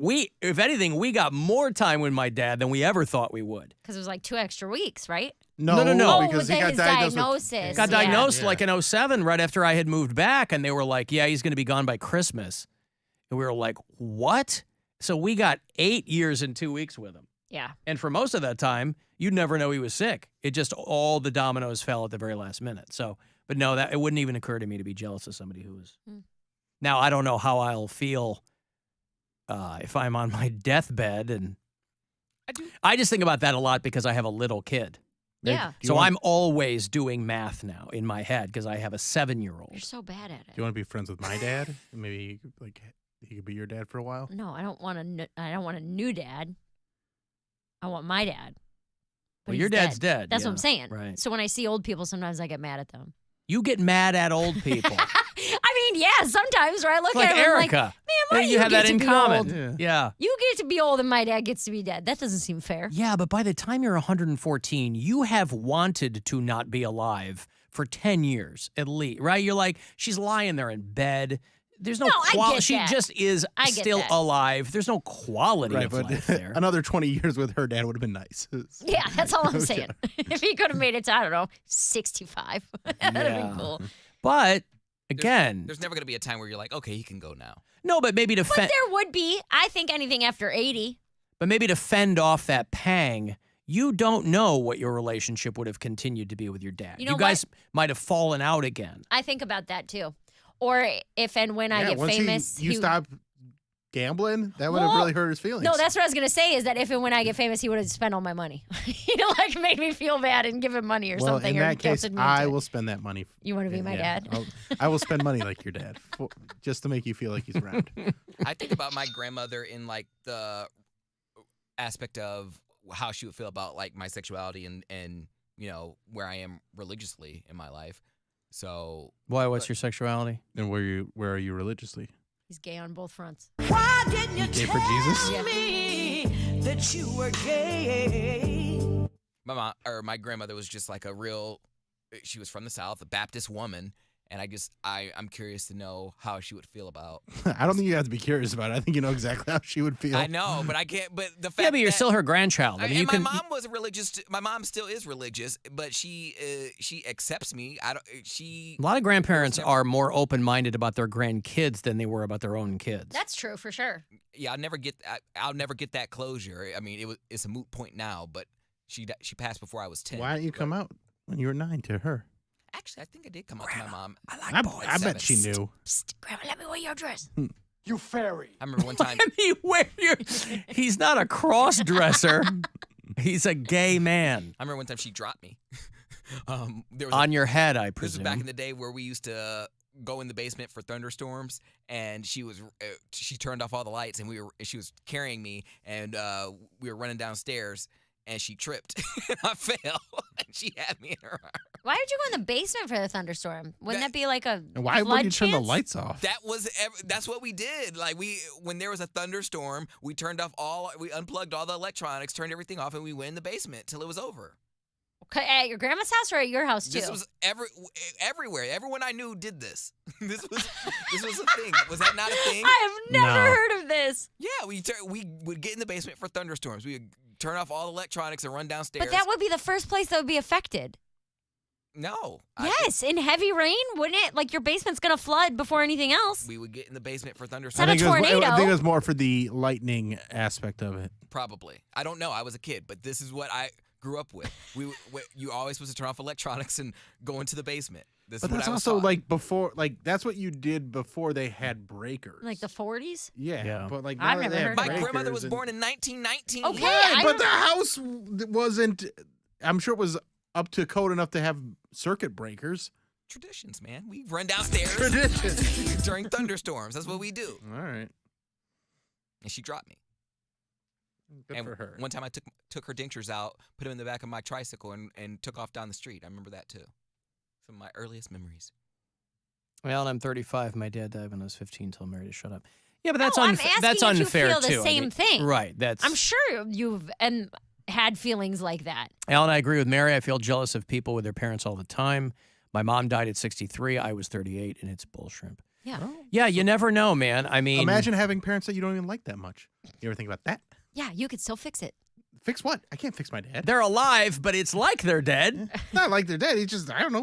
We have the relationship we have. It's whatever. But you like your parents. It's not I like like you don't. I like them, but Yeah. it's fine. Like I don't talk to my It's dad. fine. I don't talk to my dad. Hey, what's your ever. relationship with your parents? It's fine. It's exactly fine. Yeah. It's fine. I don't. Right. But I mean I think I talked to my dad on Father's Day. But you would be somber when he dies. Oh, Your, I fa- worry for your you. I guess father we'll will. see. I Your guess father we'll will see. be gone. I Yes. worry for you when your dad dies. Why? I'm worried that you're going to have a lot of Unresolved yes, issues. a lot of it. And No, Mary I is the don't queen of regret and a lot of unresolved guilt. issues. But I don't have issues with him. We have the relationship that we have, and it's been that way my entire life. Okay.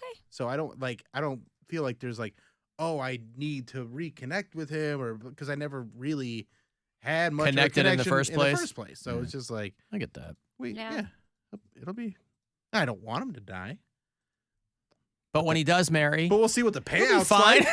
Yeah, that's the fine. difference too. Is that The payout. you're going to get money when your dad dies, and when they I came, don't know if I did well. why because wouldn't you? They'd write you out of the will for the Mormon thing. They might. I don't know.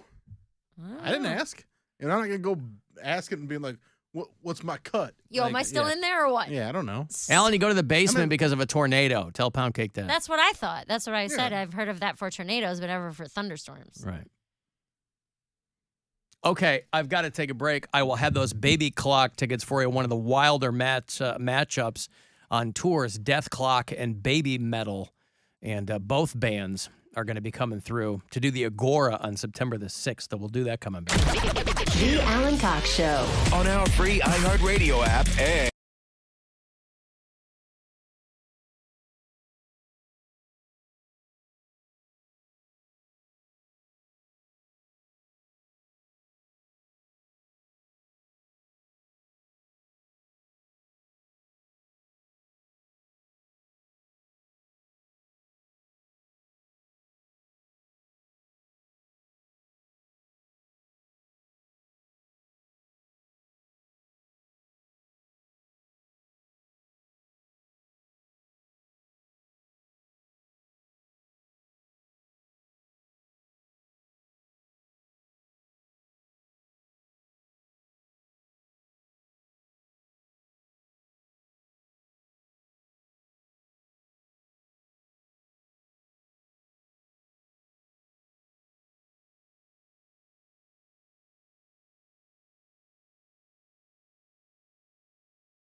Radio app now.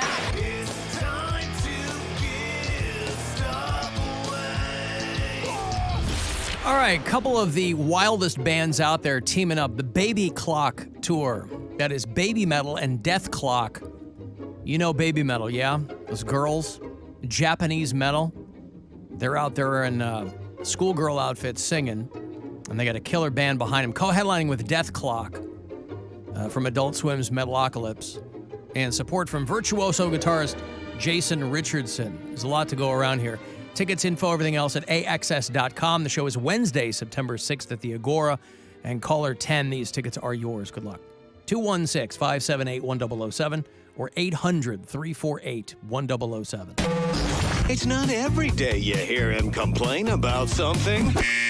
Wait, yes it is. Alan Cox. On 100.7 WMMS.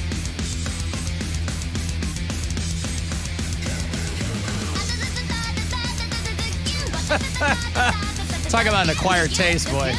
Baby Metal. Yeah. This is horrible. Song's called Gimme Chocolate. Yeah. How'd you like this for an hour? These are girls that I think were part of like Japanese Idol or something. They don't play any instruments. They barely sing. They just get up. It's, you know, all these like Asian, Japanese, Korean bands. They're very, very gimmicky. Well, they're gimmicky, but they're also just very manufactured. And so Baby Metal. But for whatever reason, boy, they struck a chord with a certain portion of the audience. There's probably some Japanese fetishists in there too, but perhaps maybe there so. Might be. And Death Clock, of course, is an animated band. So it should be a wild show, though. I'd kind of like to go just out of curiosity. I don't think I could do. I saw them at Rock on the Range one year, and that was enough. Death Clock or Baby Metal? Baby Metal. Oh, you did? Yeah. The band is awesome.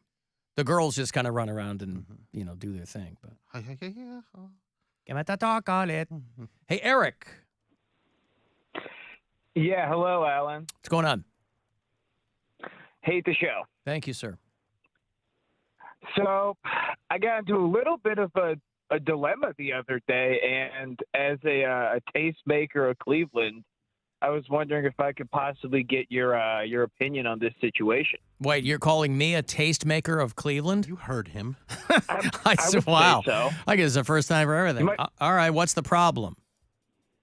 So I went to the bar around noon to go watch a little basketball game on my lunch break the other week, and had to go to the bathroom, ended up clogging the toilet. And, I mean, I consider the bartender a friend of mine. And so when we locked eyes and I told him what had happened, we didn't know what to do. Because I don't want him, you know, serving drinks all day after having done something like that. But I also couldn't do it because I was on the clock. So I see. You were taking a break from work, so you had to get back to work, and you had left a real stump in there. And it was horrible. Didn't want to go back to your boy behind the bar and go, "Hey, man, sorry, but he was the only one on duty, if you will. There was nobody else. Only one there, and I was the only customer. Gotcha.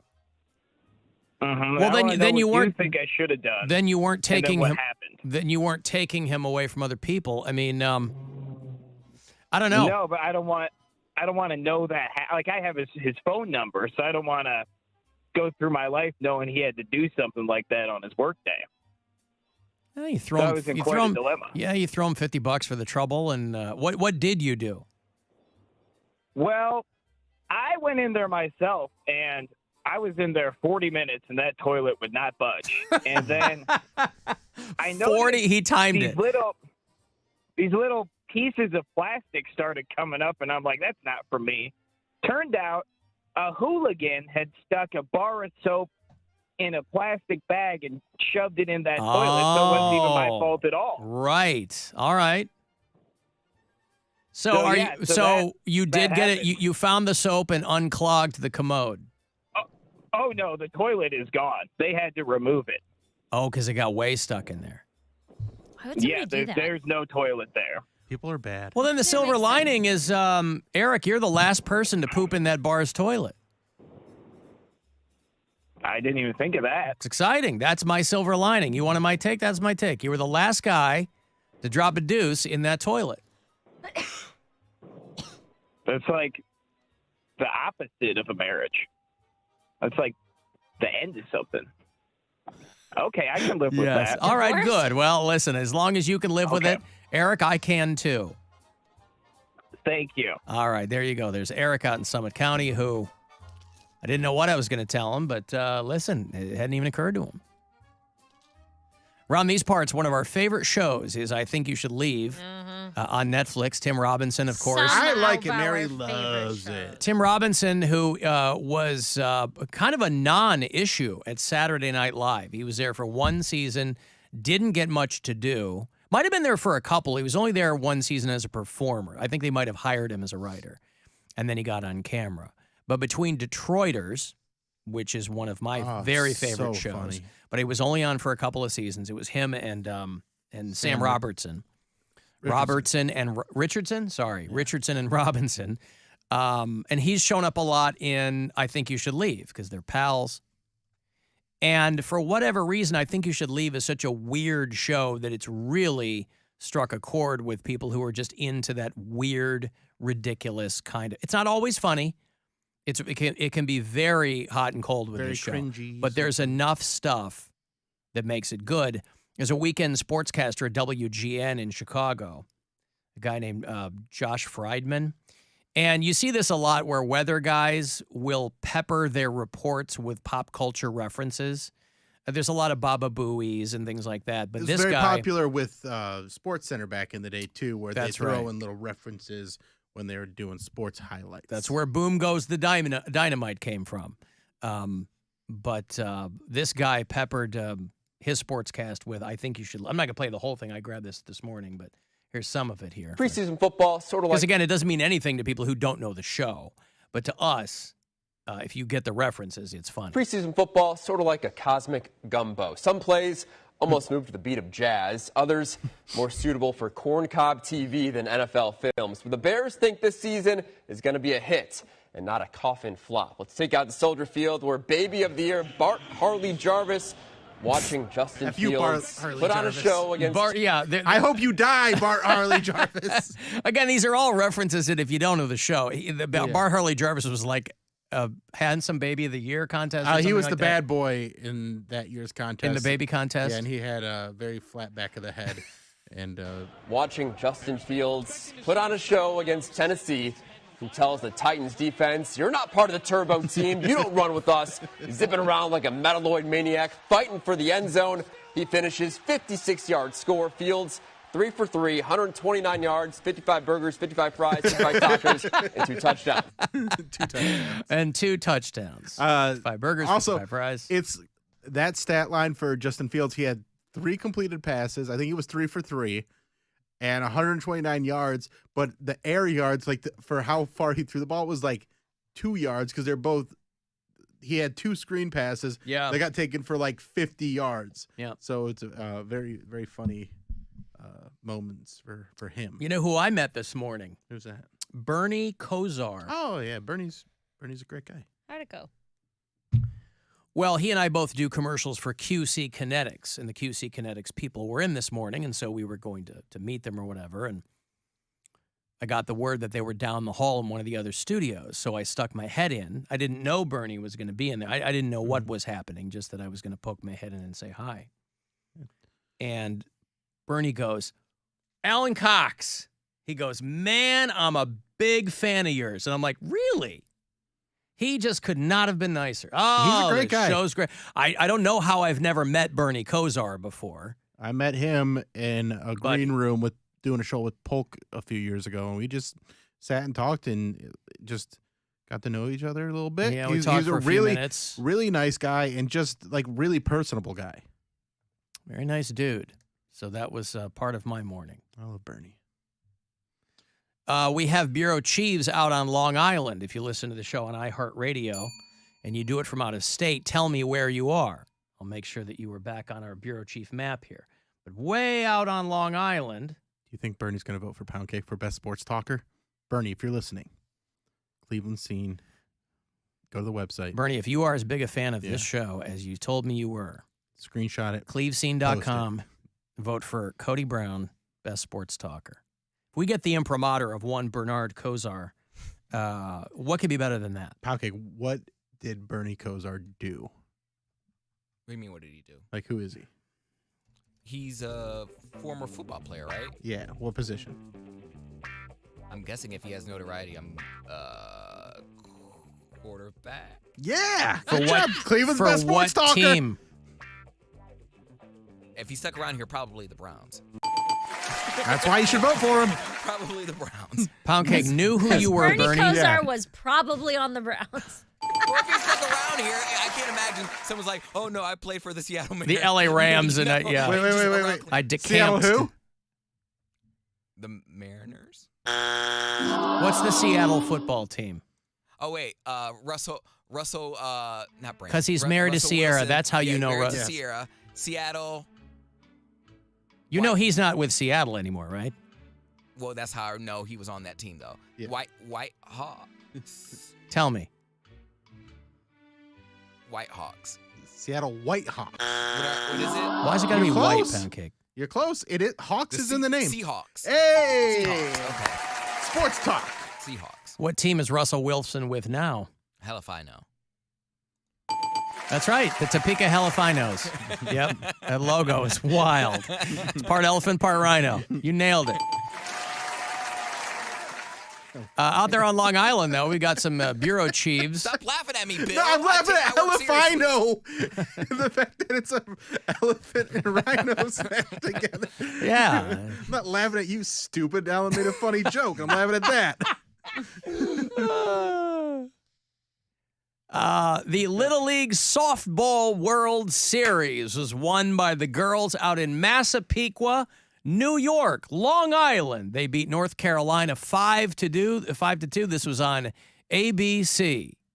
Massapequa, Long Island. The girls there, Little League Softball World Series. North Carolina, they're down to their final out.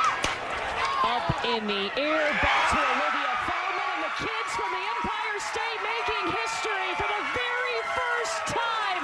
New York, the Little League Softball World Series champions. Oh, excitement everywhere. Excitement. Think about that. You know, there's a lot of famous people that came out of Massapequa, Long Island. Oh, like who? Two come to mind. There's one, Jerome Seinfeld, and one, Alec Baldwin. They're both, of course, from Massapequa, Long Island. I had, many years ago in another city, I had an intern from Massapequa.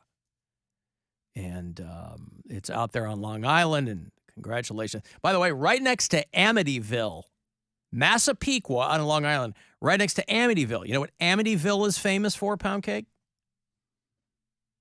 Ryan Reynolds shirtless in their movie of the Amityville. Of course, he remembers the terrible, terrible Ryan Reynolds remake, but the original. He was super shredded. Oh God, this theme I would piss myself when I heard this as a kid. I watched the original Amityville Horror when I was a kid. I was probably 8 years old or whatever. And it was on network television, so they probably chopped a bunch out. But holy Christ. Between The Exorcist and the Amityville Horror, and of course, Amityville Horror was adapted from a book that everybody swore was true, right? And the guy comes out years later and says it was all made up. But the hook with the Amityville Horror was that it was a true story of a family who purchased a house out on Amityville, Long Island, and it was haunted by the ghosts of this kid who had killed his family. And this was a story, and they built this. There was like a local tourism thing just built on this Amityville house. Yeah, but nowadays you'll just be haunted by the interest rate. Am I right?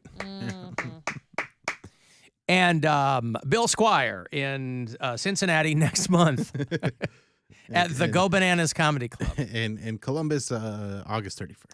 But that Amityville Horror theme with those kids singing. Lalo Schifrin, who, if you know your film composers, he's the guy that did the original Mission Impossible theme. He did a bunch. He did Cool Hand Luke. He did like Rush Hour. Hey, he did the Rush Hour music, Bill. Oh, man. Love Rush Hour. That's a good one. You could understand the words that were coming out of his mouth because it was all music. But the Amityville Horror, of course, for anybody paying attention, would have immediately known that that was all made up. But a lot of people bought into it, and so it really made that movie a big deal. When I was a kid, 9 or 10 years old, I just peed my pants watching that movie. There's like blood coming out of the walls, and there was goop in the toilet, just like Eric out there in Summit County, right? They had to replace the whole commode out of the family's house. What was the family name in the Amityville Horror? It was the the Vills. I remember everybody. The Lutzes, L-U-T-Z. The Lutzes were the family who the DeLeo or DeFeo family. Isn't that like what they say when you call someone stupid? You're a Lutz. Oh, you're a putz. Sure, putz is fine too. Do you call someone a Lutz? No, I think not if you're not on 30 Rock. Or if you're not a figure skater. Yeah. Okay. Isn't that a move? A triple Lutz? I think so. Yeah. How haunted of a house would you buy? Me? Like None. Never. Not like it's just like cabinets slam. Nope. That's all it does. Like I'm not cabinets doing any slam. of that. I'm not You're buying. getting a deal on it. I don't care. I've told you guys you could not pay me to live in a murder house. We didn't say murder. Haunted. How else is it going to be haunted? Well, a lot of things. Somebody died comes there. From murders. No. They're trying to get your attention. They're trying to help. They want to use you as a vessel to solve their murder. They're not actually trying to hurt you. I don't want to solve a murder. If you believe in a haunting, it's just a ghost that can't move on. There's nothing that's saying they were murdered. They might have died in their sleep. Yeah. And they're haunting the house. So now I for this scenario, they I have to be a murdered. ghost therapist now. You don't have to do ghost anything. helper. But they're just. You don't have to do anything. They're not taking over your body. They're not trying to make you do any murders. But they're banging around in my cabinets. Yeah. Moving my forks. They're peckish. I don't like that. Even in the afterlife, they're looking for they're feeling a little snacky. Looking for this- some Lorna Doones. This house has everything I ever want on my checklist. Yes, and ghosts. And how much does it cost? It's $5,000. It's in your price range. So $5,000. Yeah, Alan's even overshooting. $39.99 and we'll throw in a brand new chest freezer. But here's the thing. Then every day you got to deal with that. Not every day. Not every day. But whenever they feel like it. Yes, there's uncertain spectral activity. You could get zero sleep, and then your performance at work starts to slip, and then you lose your job, and then now you can't pay your bills, and then you go crazy because you're at a bottom, and then you end up killing yourself. It turns you into a bottom. Yes. Poundcake. Look into this. I'm halfway there, so it's okay. See? No. What if I or already can't conversely, it is a friendly ghost and helps you with things. Why does it have to throw a be party. terrible? Why does everybody assume if you said believe it was in going this to be stuff? banging on cabinets and stuff. Yeah, it's trying to get a your party attention, going. Yeah. Don't you know how to party? Yeah, You within bang the on some cabinets. No, it's gonna be a little spooky, but like, it's not trying to hurt you. It's just doing some spooky stuff around the house. How do you know it's not trying to hurt you? Because it's not hurting That's you. because I'm telling you that scenario. It's not trying to. It's not slashing your arms while you sleep. It's not trying to put a pillow over your head. But like when you come back, like when you wake up in the morning, all the drawers are pulled out and the cabinets are. That's annoying. It's But if annoying, but you're getting a deal, buh. But also, if it only rises to the level of annoying and not threatening or nefarious, why does everybody think that if you believe in ghosts, why do people always think that their intent is to harm people? They're Why don't mad. people? Huh? They're mad. They're mad about what? Being They a have ghost? unfinished business. We all have unfinished business all the time. Don't make me mad. It just go away. That's you're still alive. I'll procrastinate. It's still on my to-do list. But All right. also, well, anything that I don't get done in this life and I'm dead, like I don't care. I don't care. Like, what am I trying to do? Like, even if I got murdered, be like, Okay, but these someone ghosts go solve my they're murder. to avenge things. They're not like, oh man, I Says never got who? to go skydiving. Like that's not the unfinished business you that don't they know have. what they're unfinished, but you only know the movies you've watched and the books you've written Yeah, that are all that's about ghosts. that- research, Alan. That's the research I've done. Yeah. From my paranormal activity caught on camera, volume 2 Well, on then Lifetime who, Channel. Then who better to move into a super cheap haunted house than you? I'm not living in a You haunted know how to house. bob and weave. I'm not living in a murder house. I'm not living in any of this. So What if if you you live in found one? out that there was spectral activity in the house that you and Brian share I now, already you want to would- leave the house that you'd Brian mo- and I share. Yeah, it's got nothing to do with the ghosts, though. If you found that out, you'd move out? My house is haunted by the ghost of Michael's, okay? Do you understand that we can't make it 43 feet in my house without something being labeled? Hey, at least you know that the drawers will never be pulled out. Forks, knives. At least if Yeah. everything comes out, we know They're where to all put it back. super neat. I'm not living in a ghost house. I'm not living in a murder house. I don't care how cheap it is. I'm not. My wife's favorite movie is The Shining, and so years ago when we were visiting some friends in Denver, we spent a night at that Shining Hotel out in Estes, Colorado, right?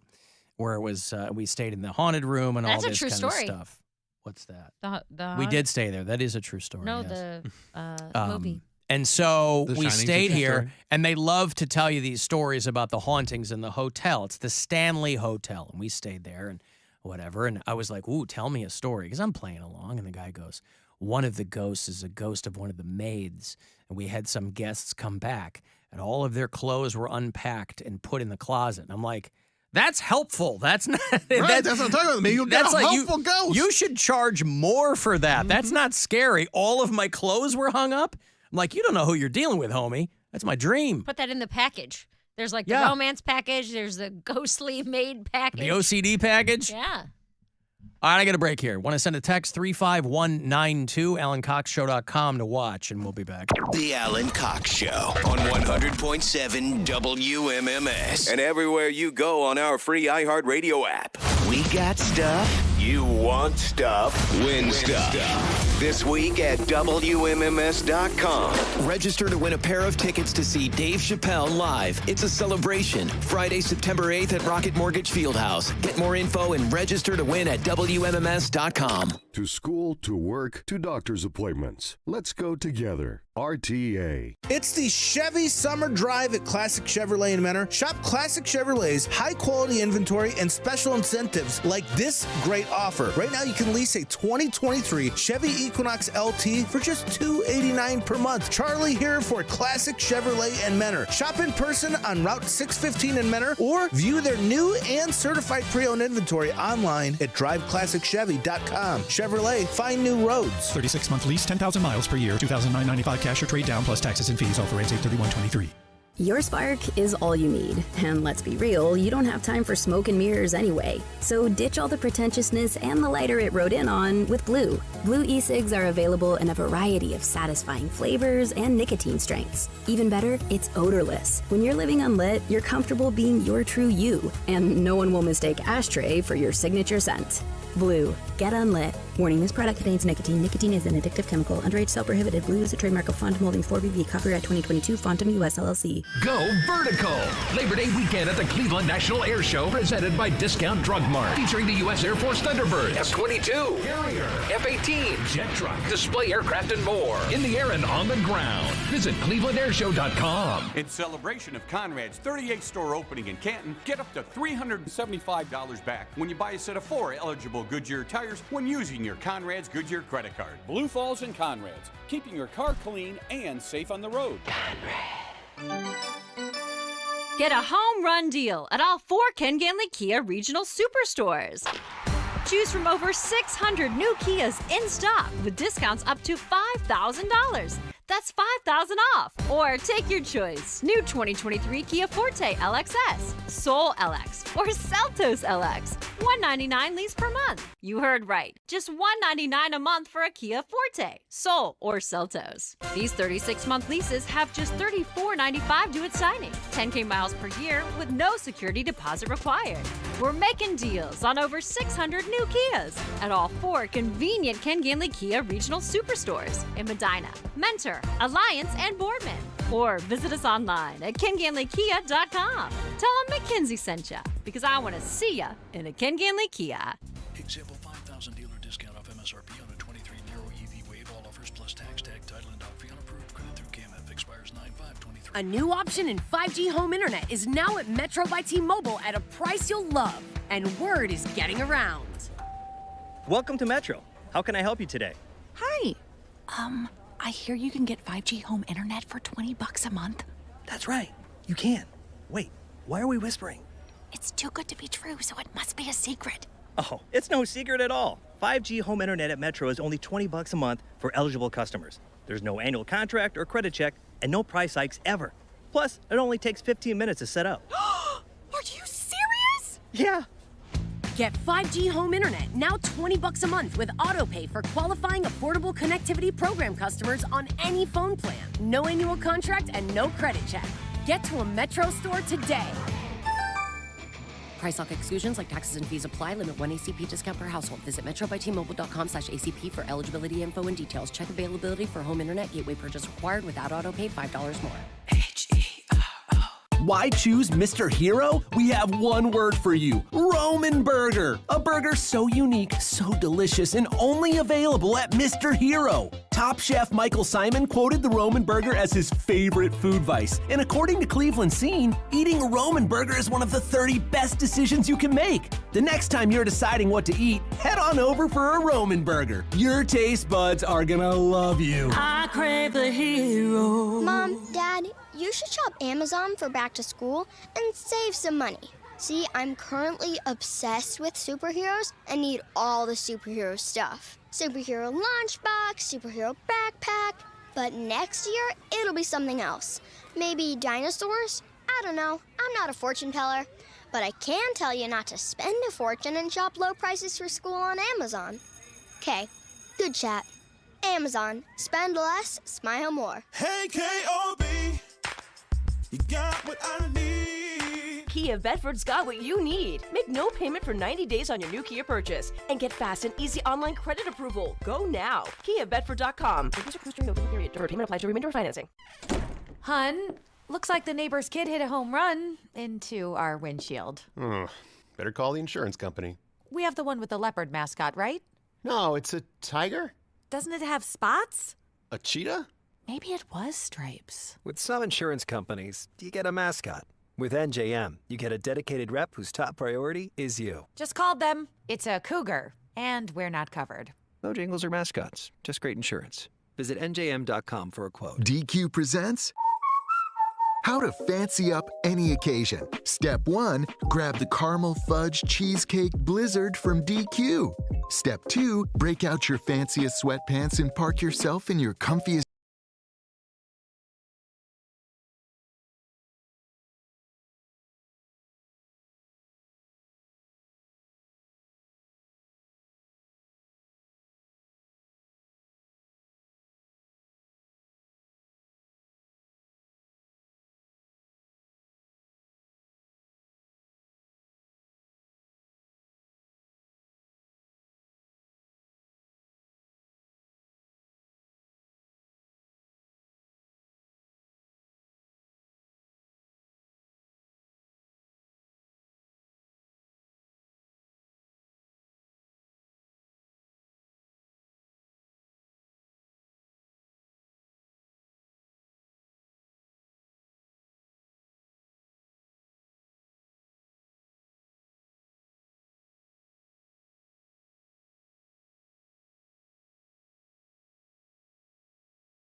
Only on Hulu. See the Foo Fighters. Hey, we're 30 Seconds to Mars. Fall Out Boy and many more. Buy tickets now at AXS.com. This is The Buzzard. From the Barrio Tacos Tequila and Whiskey Studios. The Buzzard. The home of the Buzzard. This is 100.7 WMMS. Cleveland. Alan, you have been described by your enemies as evil, insane, manipulative. Who are you? Call the Alan Cox Show. 216-578-1007 or 1-800-348-1007.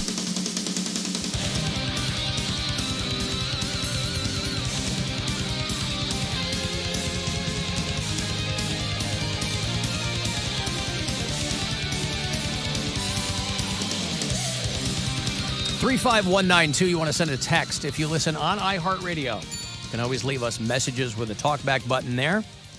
Try to get to some of those throughout the show today. If you want to leave voicemails, you can on the After Hours line, which is 216-986-8903. Guardians avoid being swept by Tampa. They played the Rays yesterday. 9-2 was the final. They lost the first two in that series. They will head to Cincinnati tomorrow and Wednesday. Both of those 6:40 first pitches against the Reds, and then they come back home to host the Tigers and then the Guardians.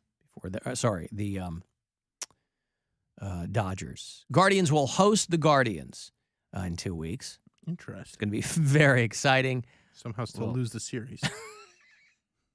Little split team scrimmage, and then they'll head up to Toronto to play the Blue Jays.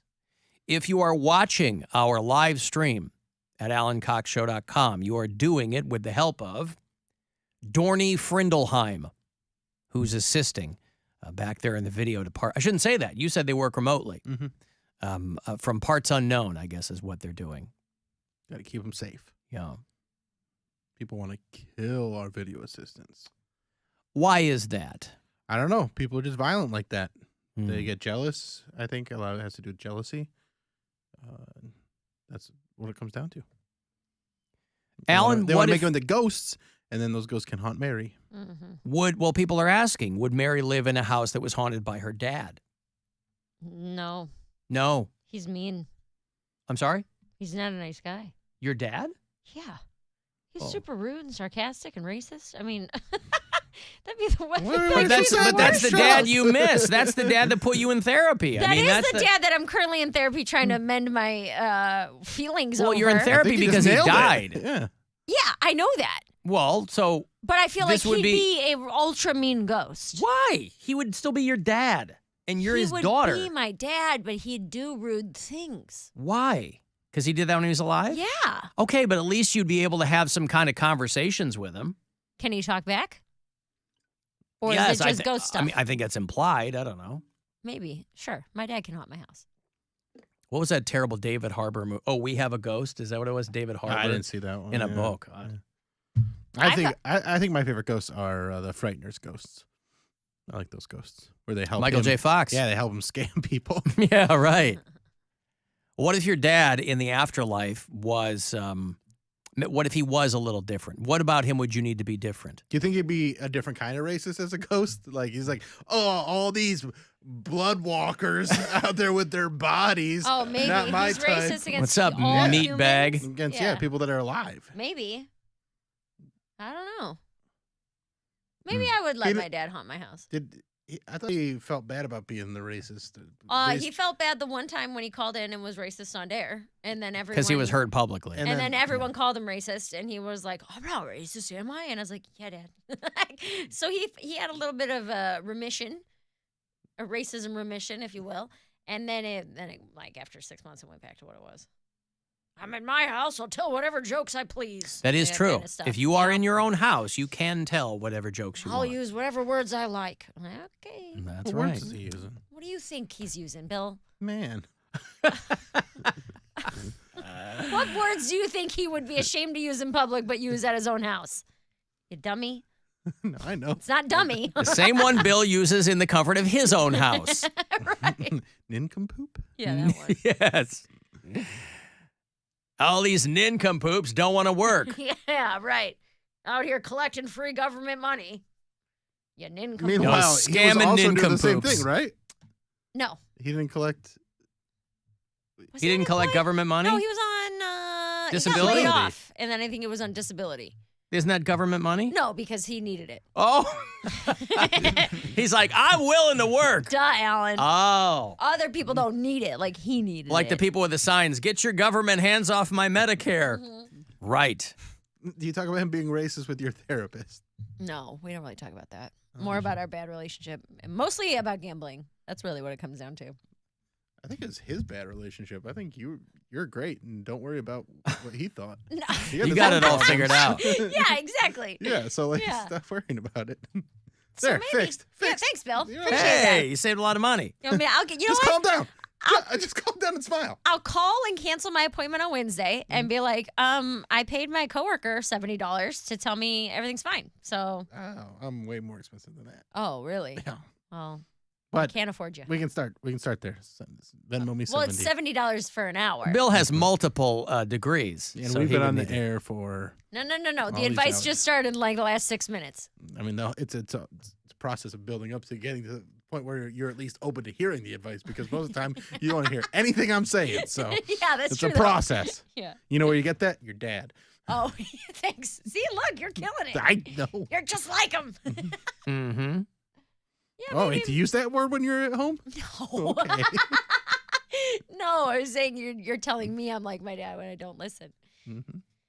But maybe my dad could haunt a house. But wouldn't he have had to died in that house? Is probably that have to how be a hauntings rental. work? I think so, yes, if that's how you believe hauntings to work. So then I would have to go live in his hospital cubicle. How come Spread his hospitals aren't ashes. haunted? Hospitals are haunted.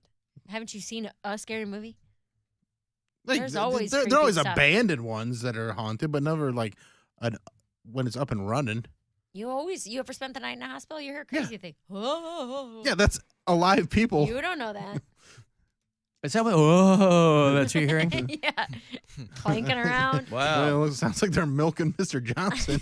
Oh, milking him. Yeah, All right, so maybe. you wouldn't live in a house with your dad. Maybe because I of would. that. If it's my dream house and everything's perfect. All right. Your ghost is in a bad relationship. Okay, so it's your dad haunting My your dream dream house. house, but he's still telling racist jokes and dropping N-bombs, And I can't get him to stop. and you can't get him to stop. Here's the thing. If I became famous and he was alive, he'd still be doing that in my perfect dream home if I were able to buy it with my money. He's like, nincompoop. Right. Dad, I told you. Dad, please. Stop. The neighbors next door are nincompoops. They're very, very dumb. Oh, my gosh. If I had my dream house and had to deal with my dad's ghost, I would do that. It wouldn't even be that. It's more or less the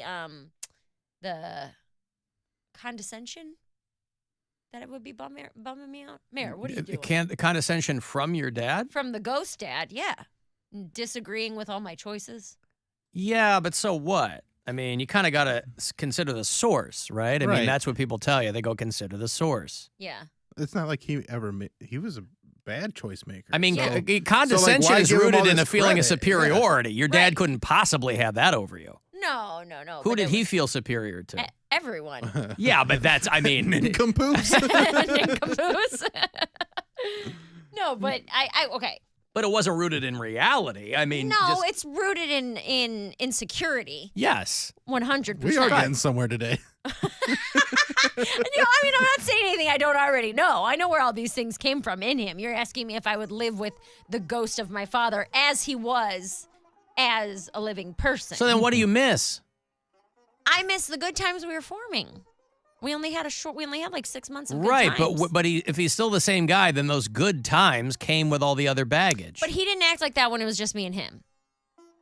It was almost like, so you he know was how, putting on a show for other people when he had an audience? Kind or- of, yeah. You know racist how show? sometimes you know how little I believe kids that's called a minstrel show. And you know how little kids will like push buttons to see what they can get away with who?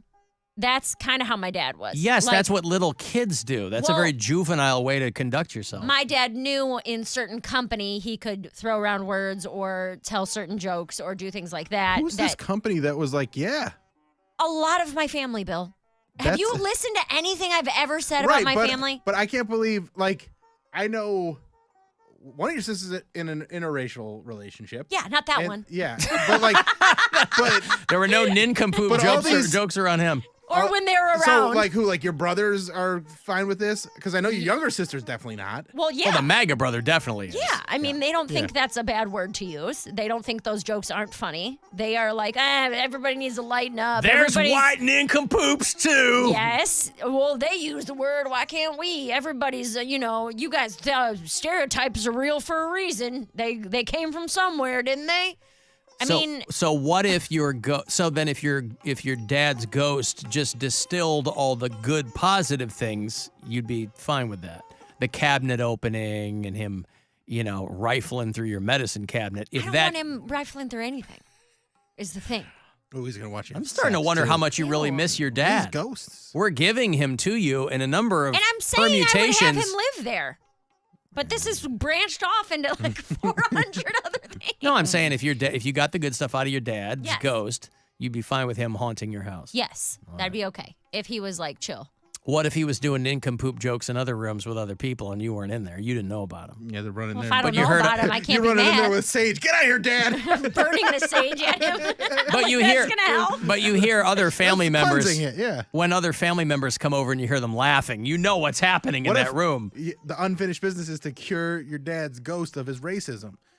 Oh, And then I finally- tried. Believe me, I tried many, many times. I got yelled at a lot. I got kicked out of barbecues. I got For not being racist. for telling people to stop telling jokes like that. Do you understand that the day Ruth Bader Ginsburg died, we were at a family barbecue and I like stood up and made an announcement and I was like, guys, you're never going to believe this. Oh my God, Ruth Bader Ginsburg died and nobody cared or knew who she was. They were like, what does that mean? Well, not and I'm like, knowing who half she of you was. are women. What do you mean? What does that mean? Like, this is horrible. But then you got to think of it from their perspective. They're all Republicans. So they're like, this is the best thing that's ever happened. Once they actually found out who she was, they're like, oh, seat opened Well, up this for is why the I don't. You know what I Well, mean? they were right. See, my parents got are what they wanted. Republicans that it accidentally raised a bunch of liberals. Yeah. Because they're like, hey, we should love and care No, about not each other. accidentally. That's usually how it happens. Yeah, that's what happened. And I they grew go, up Catholics and I'm an atheist. I was raised by Republicans. My parents are pretty open-minded, but obviously, my dad was military. My mom basically kind of, she loved everything he loved. So They're not telling nincompoop. no, my parents were not doing that. My dad's See, from the deep South. I always thought it was. I took it as a badge of honor that my dad was from the deep South, and I never once heard him say anything like that. Yeah, I never. But I I've know my never heard parents were dad- conservative. Like, I know my dad has said some stuff that isn't the best, but it's not like it was never hateful, and like they don't come across as racist like that, especially using that word. My family talks about y'all white people all the time. Well, that's fine. We don't care. That's the thing. Like, it I doesn't know. go And both there's a lot ways. to talk about. It's let's all the be white people honest, who yeah. get all up in their feels because they're like, you don't care. Just like Mary's barbecue. Cracker is ruining your day. You do not care. I'm so glad I was raised with the black side of my family because I don't know if I would attend my dad's side of the family barbecue. Like, it's not a real barbecue. Like, I probably would go there, make fun of it, and then like get kicked out and ruin my relationship with my dad even more so than it already was. No, we're talking about Mary's dad. Mary's dad. What? Nothing. Hi, Ghost Bag. I didn't call to talk to you, dummy.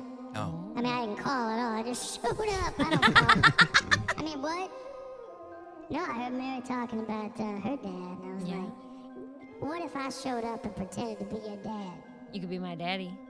Nah, you know what I'm talking about. So Ghostbag is gonna move into my dream home, but pretend to be my father. That's right. I'm gonna run around. Get out of here, you nincompoops. That's your best Tony Santora impression. Hey, I'm Tony. What's up? I don't have any money, and it's all because of the nincompoops. How you like that?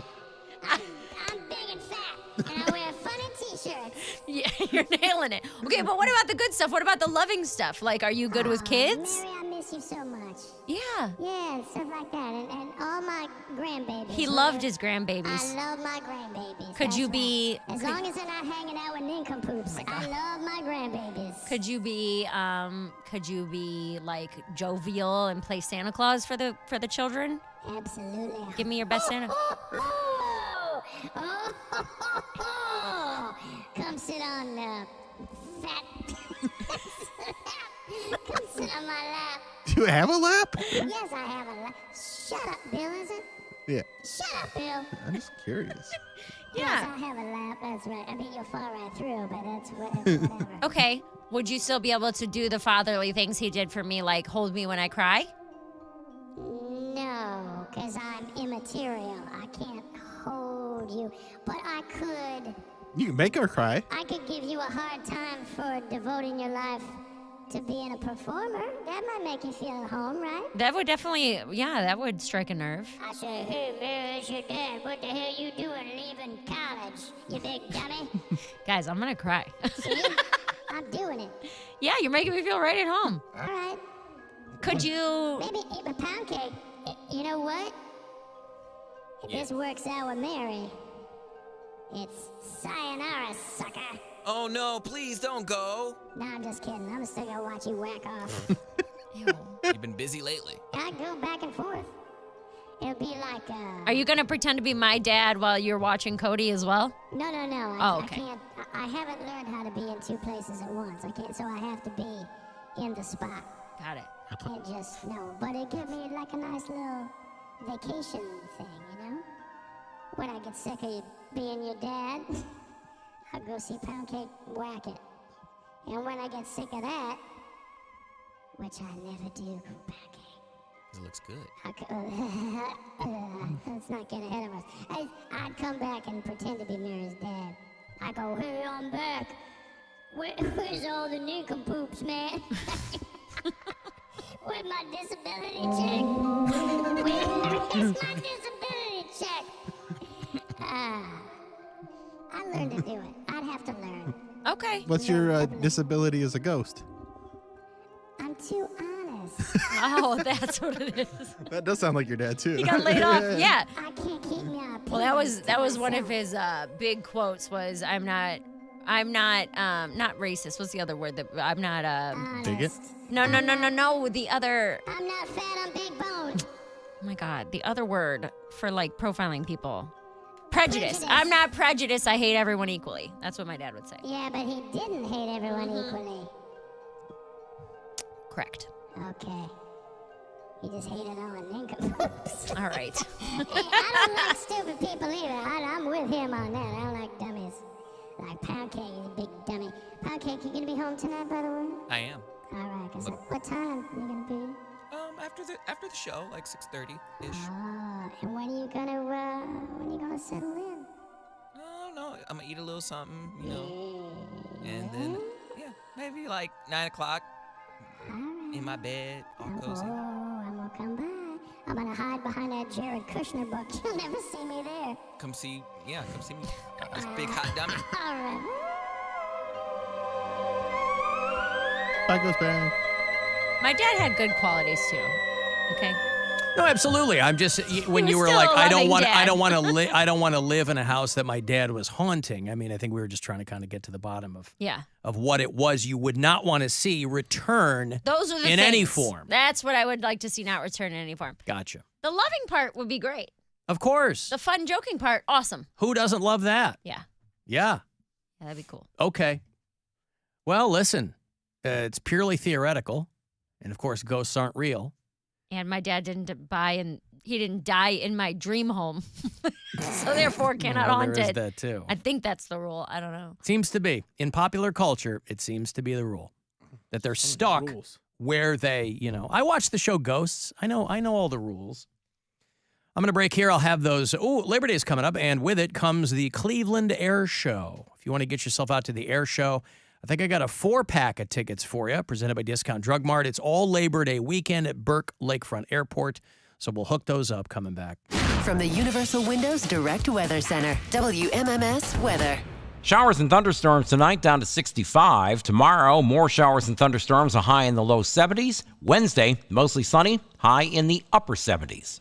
This report is sponsored by Wayside Furniture. Don't miss Wayside Furniture's Customer Appreciation Sale for great savings, special financing, and free handles, ice cream sundaes, and root beer floats. Wayside in Akron at 1367 Canton Road. Better furniture, priced lower. iHeartRadio Earth is here with a new way to enjoy our beautiful planet. Reduce your impact on the environment this fall by packing a waste-free lunch for school or work. Avoid foods with excessive packaging. Use reusable cutlery, napkins, cups, bags, and containers, and recycle or compost any waste when possible. Brought to you by iHeartRadio Earth and the National Environmental Education Foundation. To find more tips for smarter, sustainable living or to take action in your own community, go to iHeartRadio.com/Earth. iHeartRadio Earth is here with little tips for a healthier planet. When dining out or shopping at the grocery store, ask for sustainable seafood. By choosing sustainable seafood, you can help reduce overfishing, bycatch, loss of top predators, illegal fishing, and other harmful environmental impacts. Brought to you by iHeartRadio Earth and the National Environmental Education Foundation. To find more tips for smarter, sustainable living or to take action in your own community, go to iHeartRadio.com/Earth. SOS, I could use a hero right about now. My faith and love is upside down. H-E-R-O, where will we all go? SOS, I could use a hero right about now. My faith and love is upside down. H-E-R-O, I crave a hero. I crave a hero. Hey, Mackenzie here. If you've been looking for a car, truck, or SUV that's in stock and ready for immediate delivery, you'll find it today at Ken Ganley, Ohio's #1 automotive retailer. With 23 brands, 50 locations, and over 6,000 new and used vehicles in stock, you're sure to find the perfect vehicle at the perfect price. For the location nearest you, visit KenGanleyAuto.com. Ken Ganley, we drive Ohio. The Guardian City Loop is the newest route for Velisano Bike to Cure, supporting cancer research at Cleveland Clinic. Riders will bike around Progressive Field, over bridges, and through Ohio City on Saturday, September 9th. Learn more at velisano.org. Check out the Rock and Roll Hall of Fame Summer Concert Series, Rock Hall Live, powered by PNC. Experience live performances from the Breeders, Grandmaster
The story of greatness and his spiral into madness. My Vagina Said What? Best friends Chris and Andy hold important discussions about women's health. From personal to weird and humiliating, it's all fun. Hear these podcasts and more on your free iHeartRadio app or wherever you get your podcasts.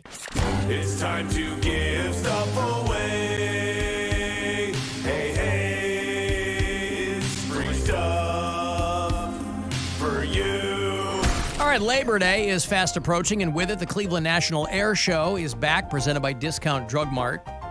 It's Labor Day weekend, the 2nd through the 4th of September, out at Burke Lakefront Airport. Tickets are only available in advance. So you want to get info, want to buy your tickets, clevelandairshow.com. You can't just walk up to the gate and buy them. You got to have them. I'll get you a 4-pack right here. Cleveland National Air Show. Good luck. Call 216-578-1007 or 800-348-1007. If you can't beat them, join them. And if you can't join them, send a strongly worded letter asking why your application was rejected. Another helpful tip from the Alan Cox Show on 100.7 WMMS.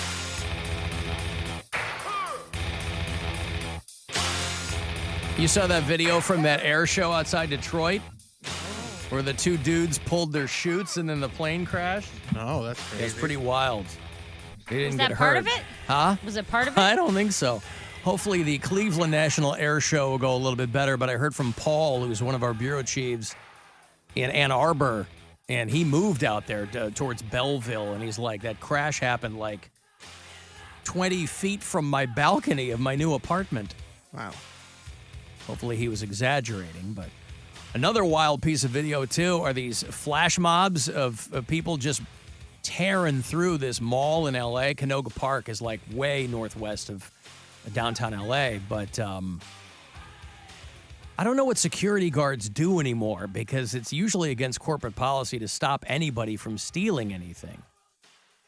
But these dudes showed up. They call them flash mob robbery. We've seen video like this of big groups of people coming in, 30 to 50 people just running into stores, clearing trying to clear the shelves at Nordstrom. The two security guards who did step to them, they had bear spray that they sprayed in these guys' faces. They sprayed at the security guard? Yeah, sprayed the security guard in the face. That's not what we used to. Flash mobs used to be when people would show up in an area and dance unannounced. Yeah, those were the good old days of flash mobs, yeah. which were really stupid and contrived, but at least It wasn't stealing. it was a nicer time. Stealing joy, maybe. They grabbed an estimated 60 to 100 grand worth of luxury clothing and handbags from Nordstrom. And the dummies, by the way, they got away with a lot of stuff, but a lot of these high-end stores, the items are chained to the shelves. So you can see these guys trying to run out with some stuff, but they're just dragging shelves. Yeah, they're dragging shelves. So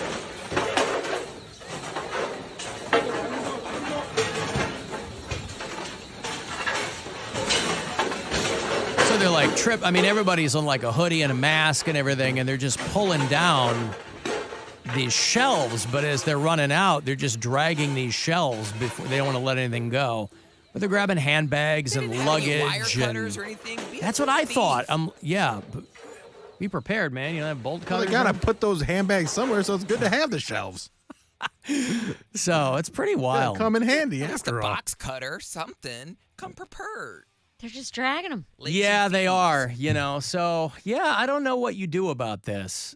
I mean, this is like red meat for right-wing media, but they are right. I mean, this can't continue. You can't. I don't know what you do. This happens a lot in San Francisco. You know, everybody's seen video at this point of just people running into a store and clearing the shelves and people who work there just standing there because they're like, I'm not going to get shot. I don't want to get stabbed for minimum wage. Bear traps. You put bear traps so that when they reach to grab the stuff, hand goes in the bear trap. That'll solve the problem. Yeah. This just goes to why people don't shop in stores anymore. The risk is gone. They weren't shopping. I'm not. They were shoplifting, Poundcake.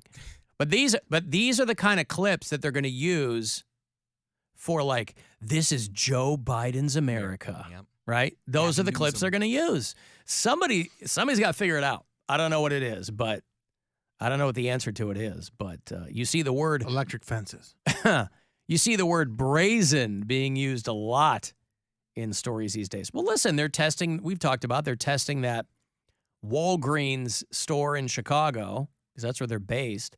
They're just testing one of those kiosk stores where it's basically a fulfillment center where you go up to a thing and you go beep, bop, boop, like you're ordering at Chipotle. You go, this is what I want. Mm-hmm. And somebody who works there goes in the back and gets it for you and brings it out.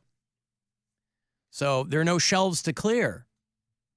So if that's the way it takes off, you're going to have some people whining about lack of convenience or whatever. But, I mean, if you're going in to grab a couple of things, I don't care about that. Who cares? I would say there is no convenience when you're at an actual store. Like, order it online if you want convenience, where it comes to your house. If you want to go there and shop, you can scroll on the little kiosk, the little screen, and then get it. That's what they're moving towards. But again, these luxury places, they want people walking around and looking at things. You're more likely to buy it. The display, yeah, that's right. The display is very much a part of it. I used to work for Coach, which is not as luxury as Louis Vuitton in particular. Like, I fully understand that. But they would say, I forget the percentage, but it was over 50% that if you could get the customer to put the bag on their body and look in the mirror, they were like more than 50% more likely to buy it. So that's why they want people in there. Try the shoes on, see them on your feet. You're more likely to walk out with them. Especially since you were probably standing there going, oh, that looks so good. Of course. Oh, that's amazing. Look at that. Oh, my God. Just brings out your eyes. You don't want to walk back out there without that on your body. What purse did you walk out in with? I can't even see it compared to this one. Yeah. I love the purses that are just ridiculously huge for no reason. Like, I know girls It's not for no reason, so you can rip stuff off. I know girls have a lot of stuff that they carry with them, but these bags are like you could fit a small baby, a regular size baby in these bags. They're massive. Yeah, babies are small, man. I wasn't. You're still fitting a bag. There wasn't a handbag made that could fit baby AC. You'd fit in a bag. It's just ridiculous. And they'd be like, okay, this is a $35,000 bag. I'm like, you put stuff in there. It's just something to contain your stuff. The stuff's not worth $35,000. Why is your bag? But Status. You're Mr. Status. Yeah, you're Mr. Status. Well, how of all people can you not understand this? I feel like most people, and again, this is in my head. I don't know this to be fact, but I feel like most people who have enough money to buy said bag, they have connections where they get it for free. Someone's gifted them a bag. They have a friend that works at the store because they frequent it often. Yeah, they have a friend who works at the store that lifts a $35,000 bag for them rather than get commission on it. Well, you're here all the time, so here's some free stuff. Yeah, they're just giving them free five-figure price tag bags. You come here every month, you get our top bag, we'll give you a $35,000 bag. You're a returning Did you work customer. on commission, Mary? We did not, but our managers did. Well, that's what I'm saying. Yeah, So- they were getting bonuses off of your work. Correct. Yeah. So the hourly employees didn't make commission, but if the store hit a certain number, then each manager would get like 4% of our monthly sales. See, that's a tough move because of but again, it's emblematic of the way companies work. But if you don't get a cut, you don't care. Right. But the manager really wants you guys to sell. Oh, yeah, big time. Yeah, because they get a cut. And they're like rated on performance bases and things like that. When Yeah. really it's like, why am I even here? Did you do any house calls? No. It was Toledo. And it's also 1940. I'm not walking around selling handbags door to door. No, it's not. She was the Fuller brush man walking around. Hey, ma'am, you're setting stuff on fire to sell you a fire extinguisher. I feel like there's like rich people that are like, I don't want to go to the store. Bring me your latest. You know. Yes, there are boutique services that will do that. There are come in there concierge services, but those aren't the people working at the mall store. The Coach store in Franklin Park Mall in Right. Toledo, Ohio. No, that is not what we were doing. Yeah, I thought it was so cool. I went to the whatever Fashion Square or whatever in Phoenix, I think it was, or Scottsdale, and they had a Tesla store inside that mall. And I was like, oh my gosh, this is the fanciest mall I've ever been in. It doesn't take much to wow me, so I just assume that people do house calls. Like, oh, can you give me your 3 latest bags that are in season and just If bring them you to my are house? right, if you have enough money, you can get anybody to bring anything to you. Okay. Yeah.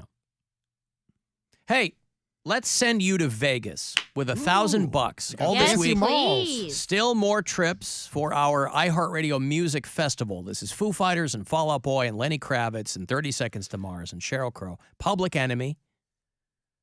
Rock and Roll Hall of Fame inductees, along with Foo Fighters. And our iHeartRadio Music Festival is next month, 22nd, 23rd out in Vegas. You and a pal fly you out, put you up, the whole bit. Tickets to the event. So listen closely and good luck. Now, your chance at a trip to our 2023 iHeartRadio Music Festival. Text the nationwide keyword festival to 200-200. You'll get a confirmation text and info. Standard data and message rates apply in this nationwide contest. That's festival to 200-200. Speaking of the Rock and Roll Hall of Fame, a recent inductee has died. Who's very old. Oh, not Dave Grohl. No, not Dave Grohl. Clarence Avant. We were there Yeah, when he that got was- inducted. This was the Aw. year Foo Fighters went in. They called Didn't him. his wife die last year? I And- think you're right. They called him the Black Godfather. This was the guy who put black artists on the map. He was the guy. Lionel Richie inducted him into the Rock Hall when they had it at the Romo Fijo. So Foo Fighters this is 2021. So Foo Fighters got in. Go-Go's, Jay-Z, LL Cool J was there. And Clarence Avant was a record guy. He was a management executive that went all the way back to getting Motown artists like what they deserved. There wasn't anybody else doing what he did at the time. And he had a long life. He's 92. He died in his sleep, passed away at home. I think they have a documentary about him on Netflix. But he was very funny at the event. Oh, he was great. He's very old and kind of doddering, but, he bought a radio station a long time ago and turned it into the only black-owned FM station in L.A. He was chairman of Motown Records a long time. He was a real kingmaker for, urban artists. His daughter was the U.S. ambassador to the Bahamas and married to Ted Sarandos. Oh, I didn't know that. I thought Ted Sarandos was single and ready to mingle. Oh, Nicole Avant. Okay. But didn't they divorce? I thought he was banging Chelsea Handler for a minute. Anyway, whatever. Clarence Avant at the Rock and Roll Hall of Fame induction ceremony. Well, his name is Big John. And he called me and he said this: my organization is going to be in Ohio, and you're going to get an award. And I said, wait a minute, man. He said, no, keep your mouth shut. When you get this age in life, you got to be very careful when you talk to these, they're not hoods, but they are, they're business people. Thank you, ladies and gentlemen. They're not hoods, but they're business people. Alan, you didn't let Poundcake finish his story. He was going to say this is why a lot of people don't like to go shopping. Yeah, because they're afraid to get caught up in this.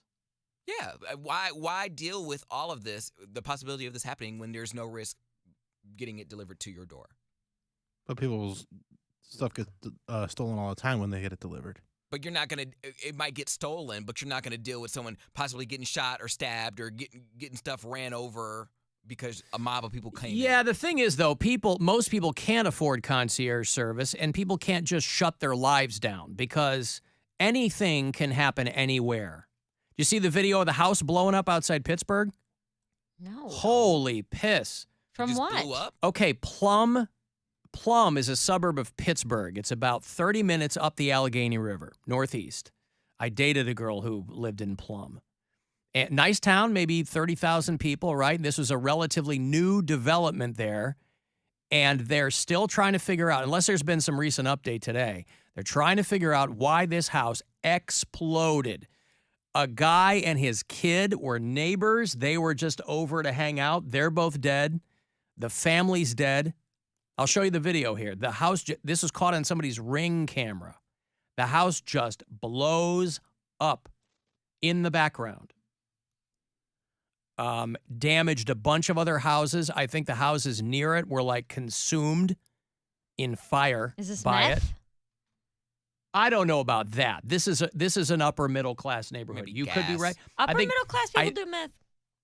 they're not sell it. manufacturing it in their house. They usually. might be. But they think all I saw that was that the development had been built over an abandoned mine.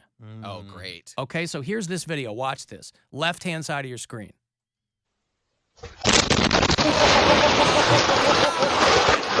Like a movie explosion. That's better right? than Oppenheimer's explosion. Yeah. Oh my God. Like a movie explosion. So the house is gone. Play it again. Yeah, okay, here we go. Was knocking windows out on houses, a couple other people's houses, gosh. just debris everywhere. So they were pulling bodies out of the debris. They're not sure if the whole family who lived there was there. That's crazy. But this poor guy who's like a neighbor from 4 doors down, 38-year-old guy with his so 12-year-old close. son, they're over To 3 doors. they're over at the house. Their neighbor's just going over there to talk, and they get killed because this house blows up. So I shouldn't bother your neighbors. People's Gas said no immediate problems found at the scene of the explosion. They shut off gas service to 50 homes out there. It's surrounded by shallow oil and gas wells and located atop an abandoned mine. That's what I'm talking about, Rustic man. Ridge Estates. That's crazy. Oh my! I've never seen an explosion. It's like that. unbelievable. Even stuff that like was a manufactured explosion. I've never seen it just like shoot out like that. Yeah. 5 people were killed, including that kid. Multiple injuries, leveled 2 other homes, and damaged a dozen residences. 2 homes near the house were engulfed in fire and destroyed after that house blew up. Who pays for that? Is that an insurance thing or like? Hell yeah, that's an insurance thing. Well, if there's nobody alive to claim it, I mean. But I'm saying the other 2 houses were destroyed. Yeah. Oh, yeah. That's an that's insurance thing. insurance. Yeah. Because they'll figure out what happened. They'll be like, oh, there was a gas main explosion or something. Because it's something out of your control. Like even if it's a flood or something, you know they'll fight that. But how do you just? Yeah, there was a house next to me that exploded. Right. And my house caught fire. You want to see it again? Yeah.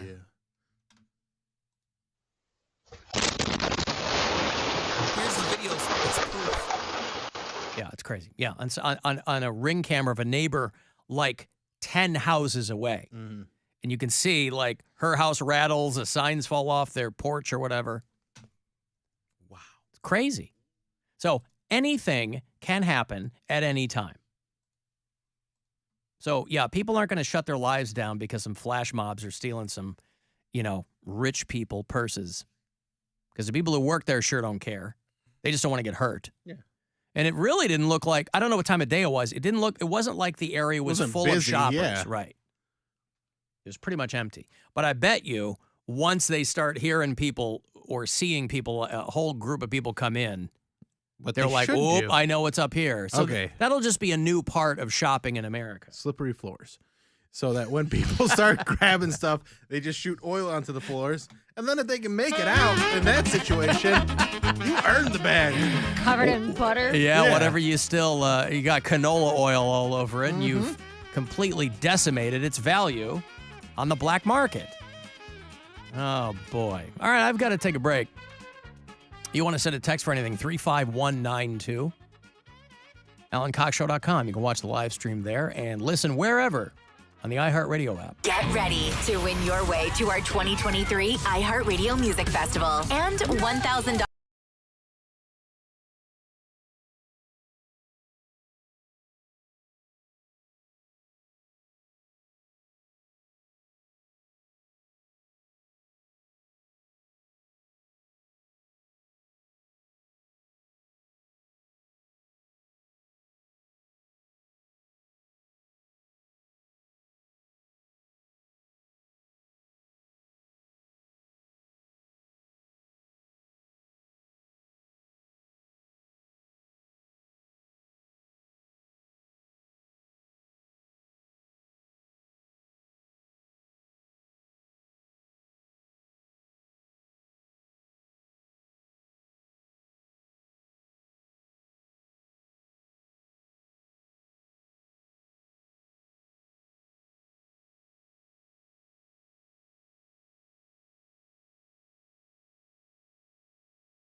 the Barrio Tacos Tequila and Whiskey Studios.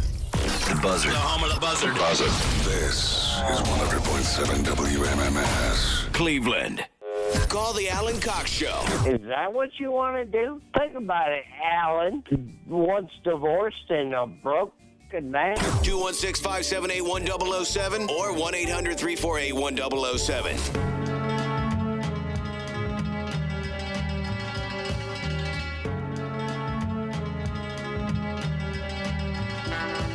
$35192. Want to send a text? AlanCoxShow.com. You can watch. Thanks again to Dorney Frindelheim for assisting. Guardians avoid the sweep down in Tampa yesterday, 9-2 over the Rays, and they'll move on to Cincinnati. They're off tonight, but tomorrow and Wednesday. Both of them are 6:40 first pitches at the Great American Ballpark. Is that where the Reds play? Yes. The Great American Ballpark. And then the Guardians will be back here to host the Tigers, and then the Dodgers will be in town. So, what was I reading on Sports Illustrated? No one wants to hit to Jose Ramirez. The guy keeps purposely getting walked. Pitched to. Sorry, pitched to. Yeah, nobody wants to pitch to Jose Ramirez. They don't want to get hit by him either, though. They don't want to get hit by him. They don't want to pitch to him. You got to give this guy a wide berth. There's no comment on his stature. He's just, Guardians are lucky to have him. So that's Guardians baseball tomorrow night at 6:40, right after this program. And I was reading that they have removed Lizzo's name from the list of contenders for the Super Bowl halftime show. That's a big name. In light of her...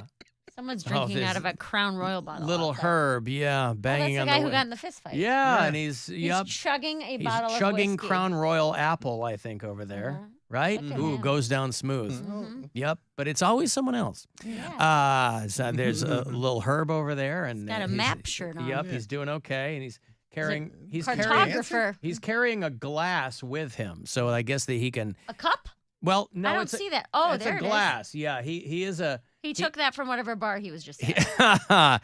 He is a gentleman, if nothing else, and so you don't want to walk down the street. He winked at me. Yeah, don't. There you go. He's maybe listening to the show as we speak. He's got an earpiece in, and so either that or he works for the Secret He's too Service. big to be drunk. Huh? He's too big to be drunk. Well, but he's not too big to be arrested again. Yeah, little Herb has had his run-ins with. I appreciate 5-0 down here. They keep happening near our window. He's living life, man. You can't tell little Herb what to do, and if he's going to walk down the street with a bottle of Crown Apple and guzzle it, and so what's the glass for? He stole that. It's just going bottle to lips. They're not hand in hand. He was at a bar somewhere having a beer and took that glass with Yeah, but him. that wasn't a pint glass. It was, and it had the lacing from beer on it. Oh, it did? Yes. Oh, I was going to say it wasn't engraved to any particular No. bar or anything. It wasn't like a collector's item. No, but it had like the beer lacing on it. Unless he poured his own beer and has been walking down the street with You ever a glass. stolen a glass from a bar? Yes. I'm ashamed to say I've done that once. I've stolen ketchup. I've stolen. Well, ketchup's not a anything. glass. I mean, a glass is something that's like, that's property. I've stolen lots of things from bars. Really? Oh, people. Hearts? Yeah. Yeah. No, I stole a boot, a thick, like, glass boot mug from a restaurant in Seattle. But I felt weird doing it. And then later on, the people that we were with, I found out that one of the dudes paid for it. And I was like, I thought I stole it. I stole it. But it was paid for. They were compensated. And that, in a weird way, the non-rule breaker in me was happy about that. But it was also, I get boy people steal things. It's a thrill, Bill. They say it's a rush. Yeah, I'm not into it. I'm not either. I'm not not either. like a stealing things I got person. shamed as a young boy for lifting a candy bar and never went back. I wonder how quickly they. Some people love it and I are know. good at it. My friend, she like it turned her on. Like she would get turned on. She'd go to CVS and steal makeup and stuff like that, and it would get her very excited. Yeah. So, And then, so you would tell her, hey, go steal some makeup and come over. No, I just be like, stop doing that. You're going to get in trouble. Oh. And she did. So then she had to stop.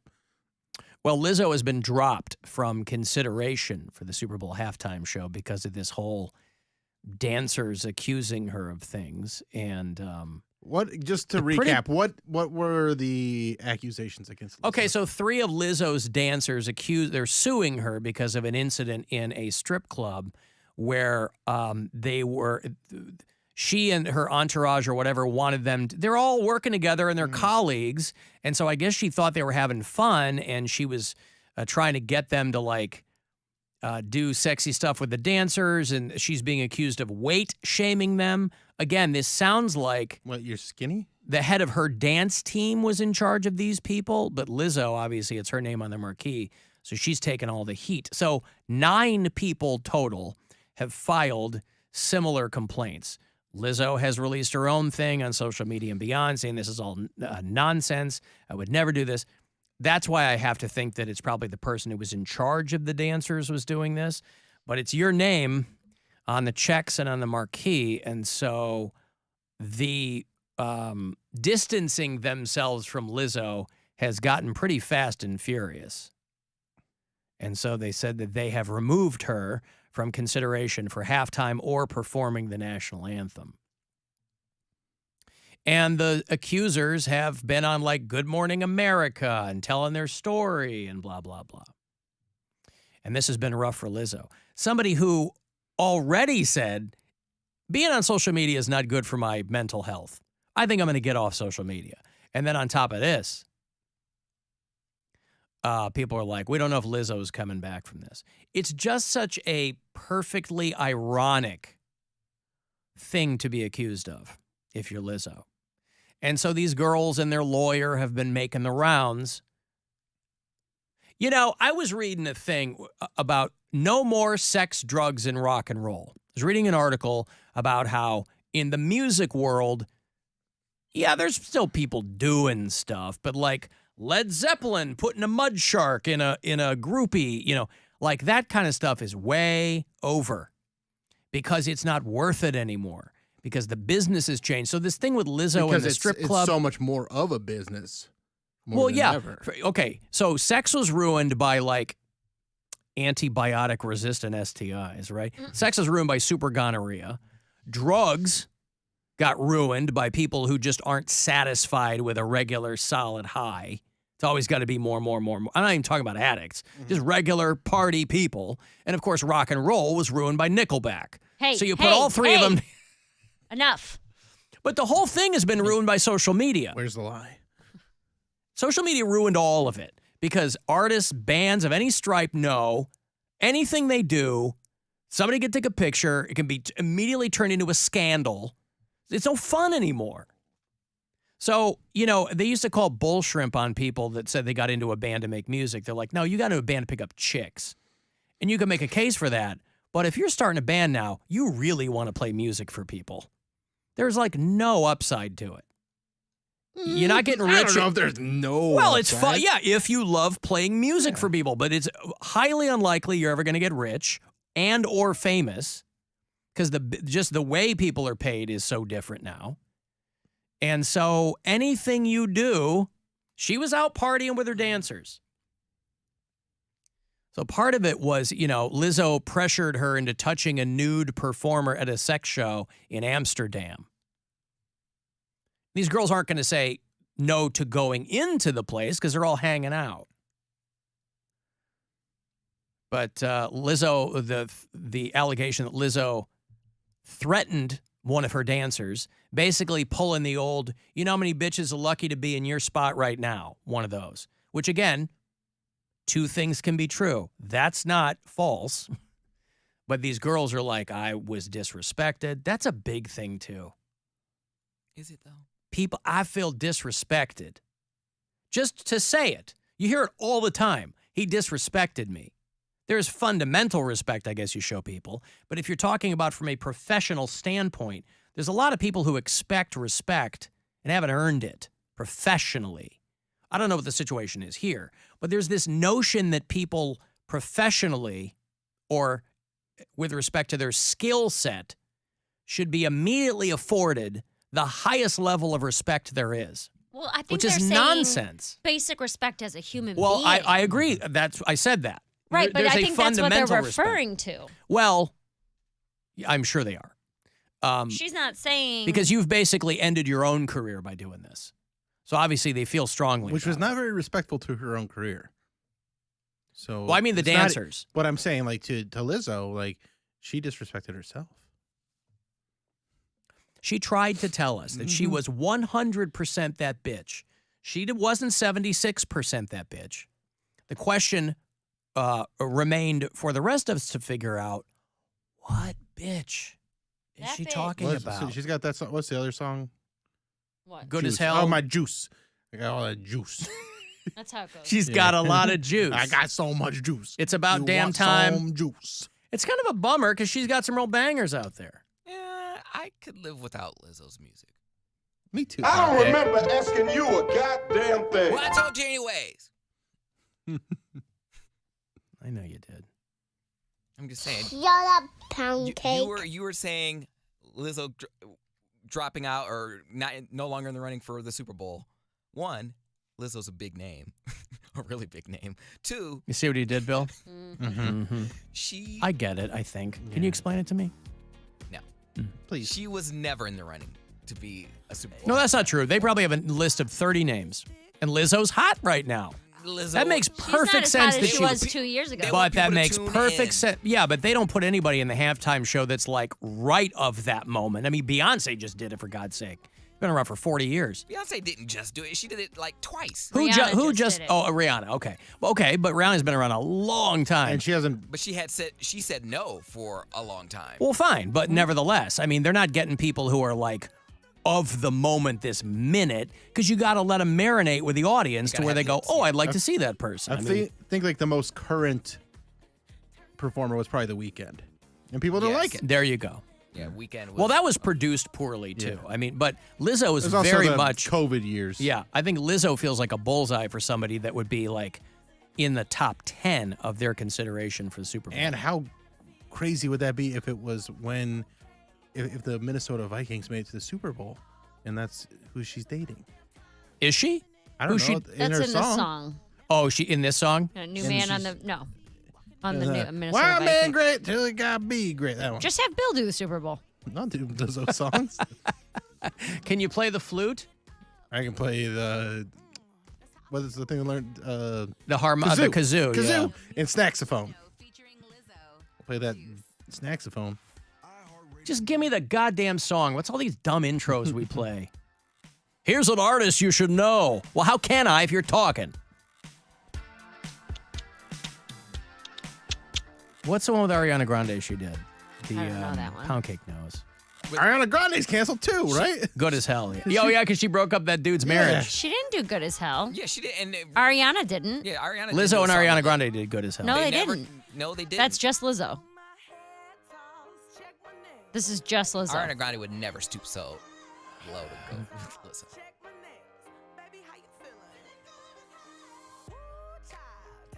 Ariana Grande did a lot of collaborations with Nicki Minaj. Good as hell featuring Ariana Grande. I have never heard that version. Ever, me either. Okay, well.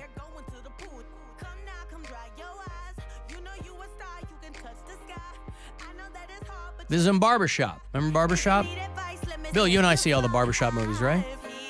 I've never seen any of them. Oh, come on. Sorry. None of them? Nope.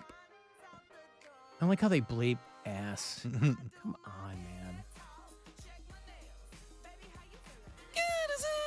Yeah. Anyway. Oh, that's what they're saying?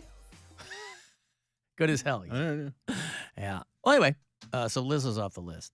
And sex, drugs, and rock and roll are dead. I mean, for good. If Taylor Swift doesn't do it, it's going to be probably another country artist. They'll probably have Carrie Underwood do I it. feel like they haven't had a lot of country artists. I don't know if you put Taylor Swift up there after the year she's had. She's just going to go home and lie down for a bit. She's touring all next year, too. That's what I'm saying. Does she stop off to do the? I mean, the Super Bowl halftime show for me seems like you don't get the white, hot performer because they don't need it. Weird Al. Please, Weird Al. By the time you do the Super Bowl, you don't need the promotion. Like, you get, that's like the pinnacle of your career. Like, Well, there'll never be another stage. But Taylor bigger than Swift the is halftime making, show. but what I'm saying is, Taylor Swift doesn't need any of that. She's making her own pinnacles. You know what I mean? Like, nobody can touch what she's doing. So Beyonce. No. Beyonce outsold No. Taylor Swift. No, she did not, Cody. No. Taylor has the highest grossing tour of all time. She's going to make $1 billion this year. No one has ever made as much money as Taylor Swift. is People were making. getting pissed. People were getting pissed at Beyonce because they were. Do you see they were selling listening only tickets to her concerts? Wait, what? Okay, so the Bayhive. Is it the Beehive or the Bayhive? They put a blindfold on you? No. They put You're you in behind. seats that don't have. You're behind a view. pole Oh. or behind the stage. It's pretty slick. They were calling them listening only tickets, which we used to call obstructed view. Yeah, people would probably buy that. So they rebrand them as listening only. But people want to see, listen, even if you're the biggest fan, you want to see the friggin' thing. Or at least put a giant monitor in the back Yeah, so then they of can- the yeah. venue. Cheaper tickets. Oh, they weren't cheaper. That's why people were pissed. They were like $400 for a listening only ticket. I can sit in my house and just blare it. I just saw an article that she sold out MetLife Stadium, and it was the highest grossing. Yeah, for that stop, it was like maybe. $16.9 million or something like that. Right, but Taylor Swift is doing like 5 nights at each stop. That's so disgusting. The dollar bill should have Taylor Swift's face on it, somebody Really said. should. We talked about this because everywhere her tour stops, it helps the local economy. That's what Like a big lot. deal. Yes. Like millions and millions of dollars. Her ticket revenue will surpass $1.5 billion. And you got to hand it to her because I don't even know that there's like the whiff of she's a pain in the ass or a bitch or anything. It's just like a hard worker, seems really sweet. Takes care of the people that make the Yeah. tour happen. Nah, see, I don't because even- we think I all just- that, I think the exact opposite. But you could, I know you do. She's probably a super bitch. Nevertheless, I guarantee. I know you have to rational. You can't stand to think anybody's super nice. No way. You have all that going for you. What's your flaw? You a I bitch. just The can't. flaw is that she can't keep a man. I can't believe that somebody can operate, that any performer can operate at that level and like just not be worn out. I mean, how do you, I know She's you're probably getting IVs I of know. fluids and She's vitamins surrounded by people to and- take care of her to yeah, make sure she that has the a mi- whole doctor staff. I know, and- to make sure the machine rolls on, but still, like, you still have to love performing every night. You still have to put that And face on. From what you see, she does. Like Yeah. everybody's blown away by what she did. When concerts are getting rained out, or there's like she's staying there all night. She's bringing the fans what they want. Yeah, they were making a big deal about like when some Beyonce show got postponed in Philly or it rained or something. They paid to keep the metro moving. And people were like, yeah, you should. If your show where you're making a ton of money at your stop, you should. You should make sure the public transportation's moving. It's taking people to and from your show. Yeah, it was only like $100,000. Yeah. But that also means that you have really, really smart people in your touring entourage. Yeah. Who would think to call the public transportation organization and "Hey." go, hey, can you keep the trains running? I'm with Beyonce. Like, that's just a smart move. I mean, how I look at it as the two biggest artists on the planet are touring at the same time. Ain't nobody got no money. Like, ain't nobody. Guar and Nickelback. I've been saying it. Like, if you want to go to either one of those shows, don't ask me for anything else like the entire Yeah, but year. who's opening? what? I want to know who the openers are. So There's probably a few for each. right, but I was just saying, like, I have no idea. some people I know like to see the openers more than the headliners. Taylor Swift's so Bill, big. are you talking about me? Perhaps would you like to see? You're like, oh, I spent $1,500 a ticket to see the opener for Taylor Swift. But she has different openers. Yeah. So it depends. If I only were going for the opener, then I might potentially have to travel. Because these massive tours, She's done. they're in like, America right now I can have half a dozen opening acts because, you know, when I took my daughter to see Billie Eilish in Detroit a couple of years ago, she had a dozen rotating opening. I don't remember the guy we saw. He was great. I wish I could remember who he was because he was awesome. Also, time to grow up. Go by Bill. Would you go by William Eilish already? Bill Eilish. Yeah, but he was like an R&B dude, like a Maxwell type or something, like Brown sugar bread, that kind of thing. Oh, okay. Now I remember who opened for Billie Eilish in Detroit. Bring back Jesse McCartney. I miss Jesse Who? McCartney. The beautiful soul guy. Who? Jesse McCartney, the beautiful Who? soul guy. You know who he is. I don't. Who's opening? Well, anyway, I'd love to Duckworth? remember. You are trying to see who's opening. I am. Duckworth? Duckworth. You might be right. Tammy Duckworth, the senator from Illinois that has one leg. Yeah, was it them? Is it a guy? What year did you go? It would have been 2021? 22. 22, maybe? 22 was Duckworth. Duckworth, American rapper. Is that who it was? I don't know. Yeah, I wasn't he was there. great. Duckworth. Yeah, dynamite. Rapper name is Duckworth. Jared Lee. Duckworth with no... Oh, yeah, Duckworth. Yeah, he was great. Look him up if you dig that stuff. He had a song in the Spider-Man movie. Oh. I think that's how he got on people's radar. But he was real good live. Great band. He's out there singing with his shirt off. Poundcake would Willow have loved Smith, it. Jesse Reyes, Duckworth, Jungle, Arlo Parks. There you go. A lot of openers. Yep. A lot of openers. That's not. I don't think they all opened for her. I think but- that was just like it's Certain just cities, they were select okay, that shows. makes Yeah. Arlo Parks is great too. She's like a British, like trip hop kind of thing. Yeah, she's dynamite. A lot of good artists out there. Okay, I got a break here. You want to get the last word in? Send a text for that. 35192. Get the Corey Roddick Experience on the way for you at 6:30, and we'll be back. It's the Alan Cox Show. Everywhere on our free iHeart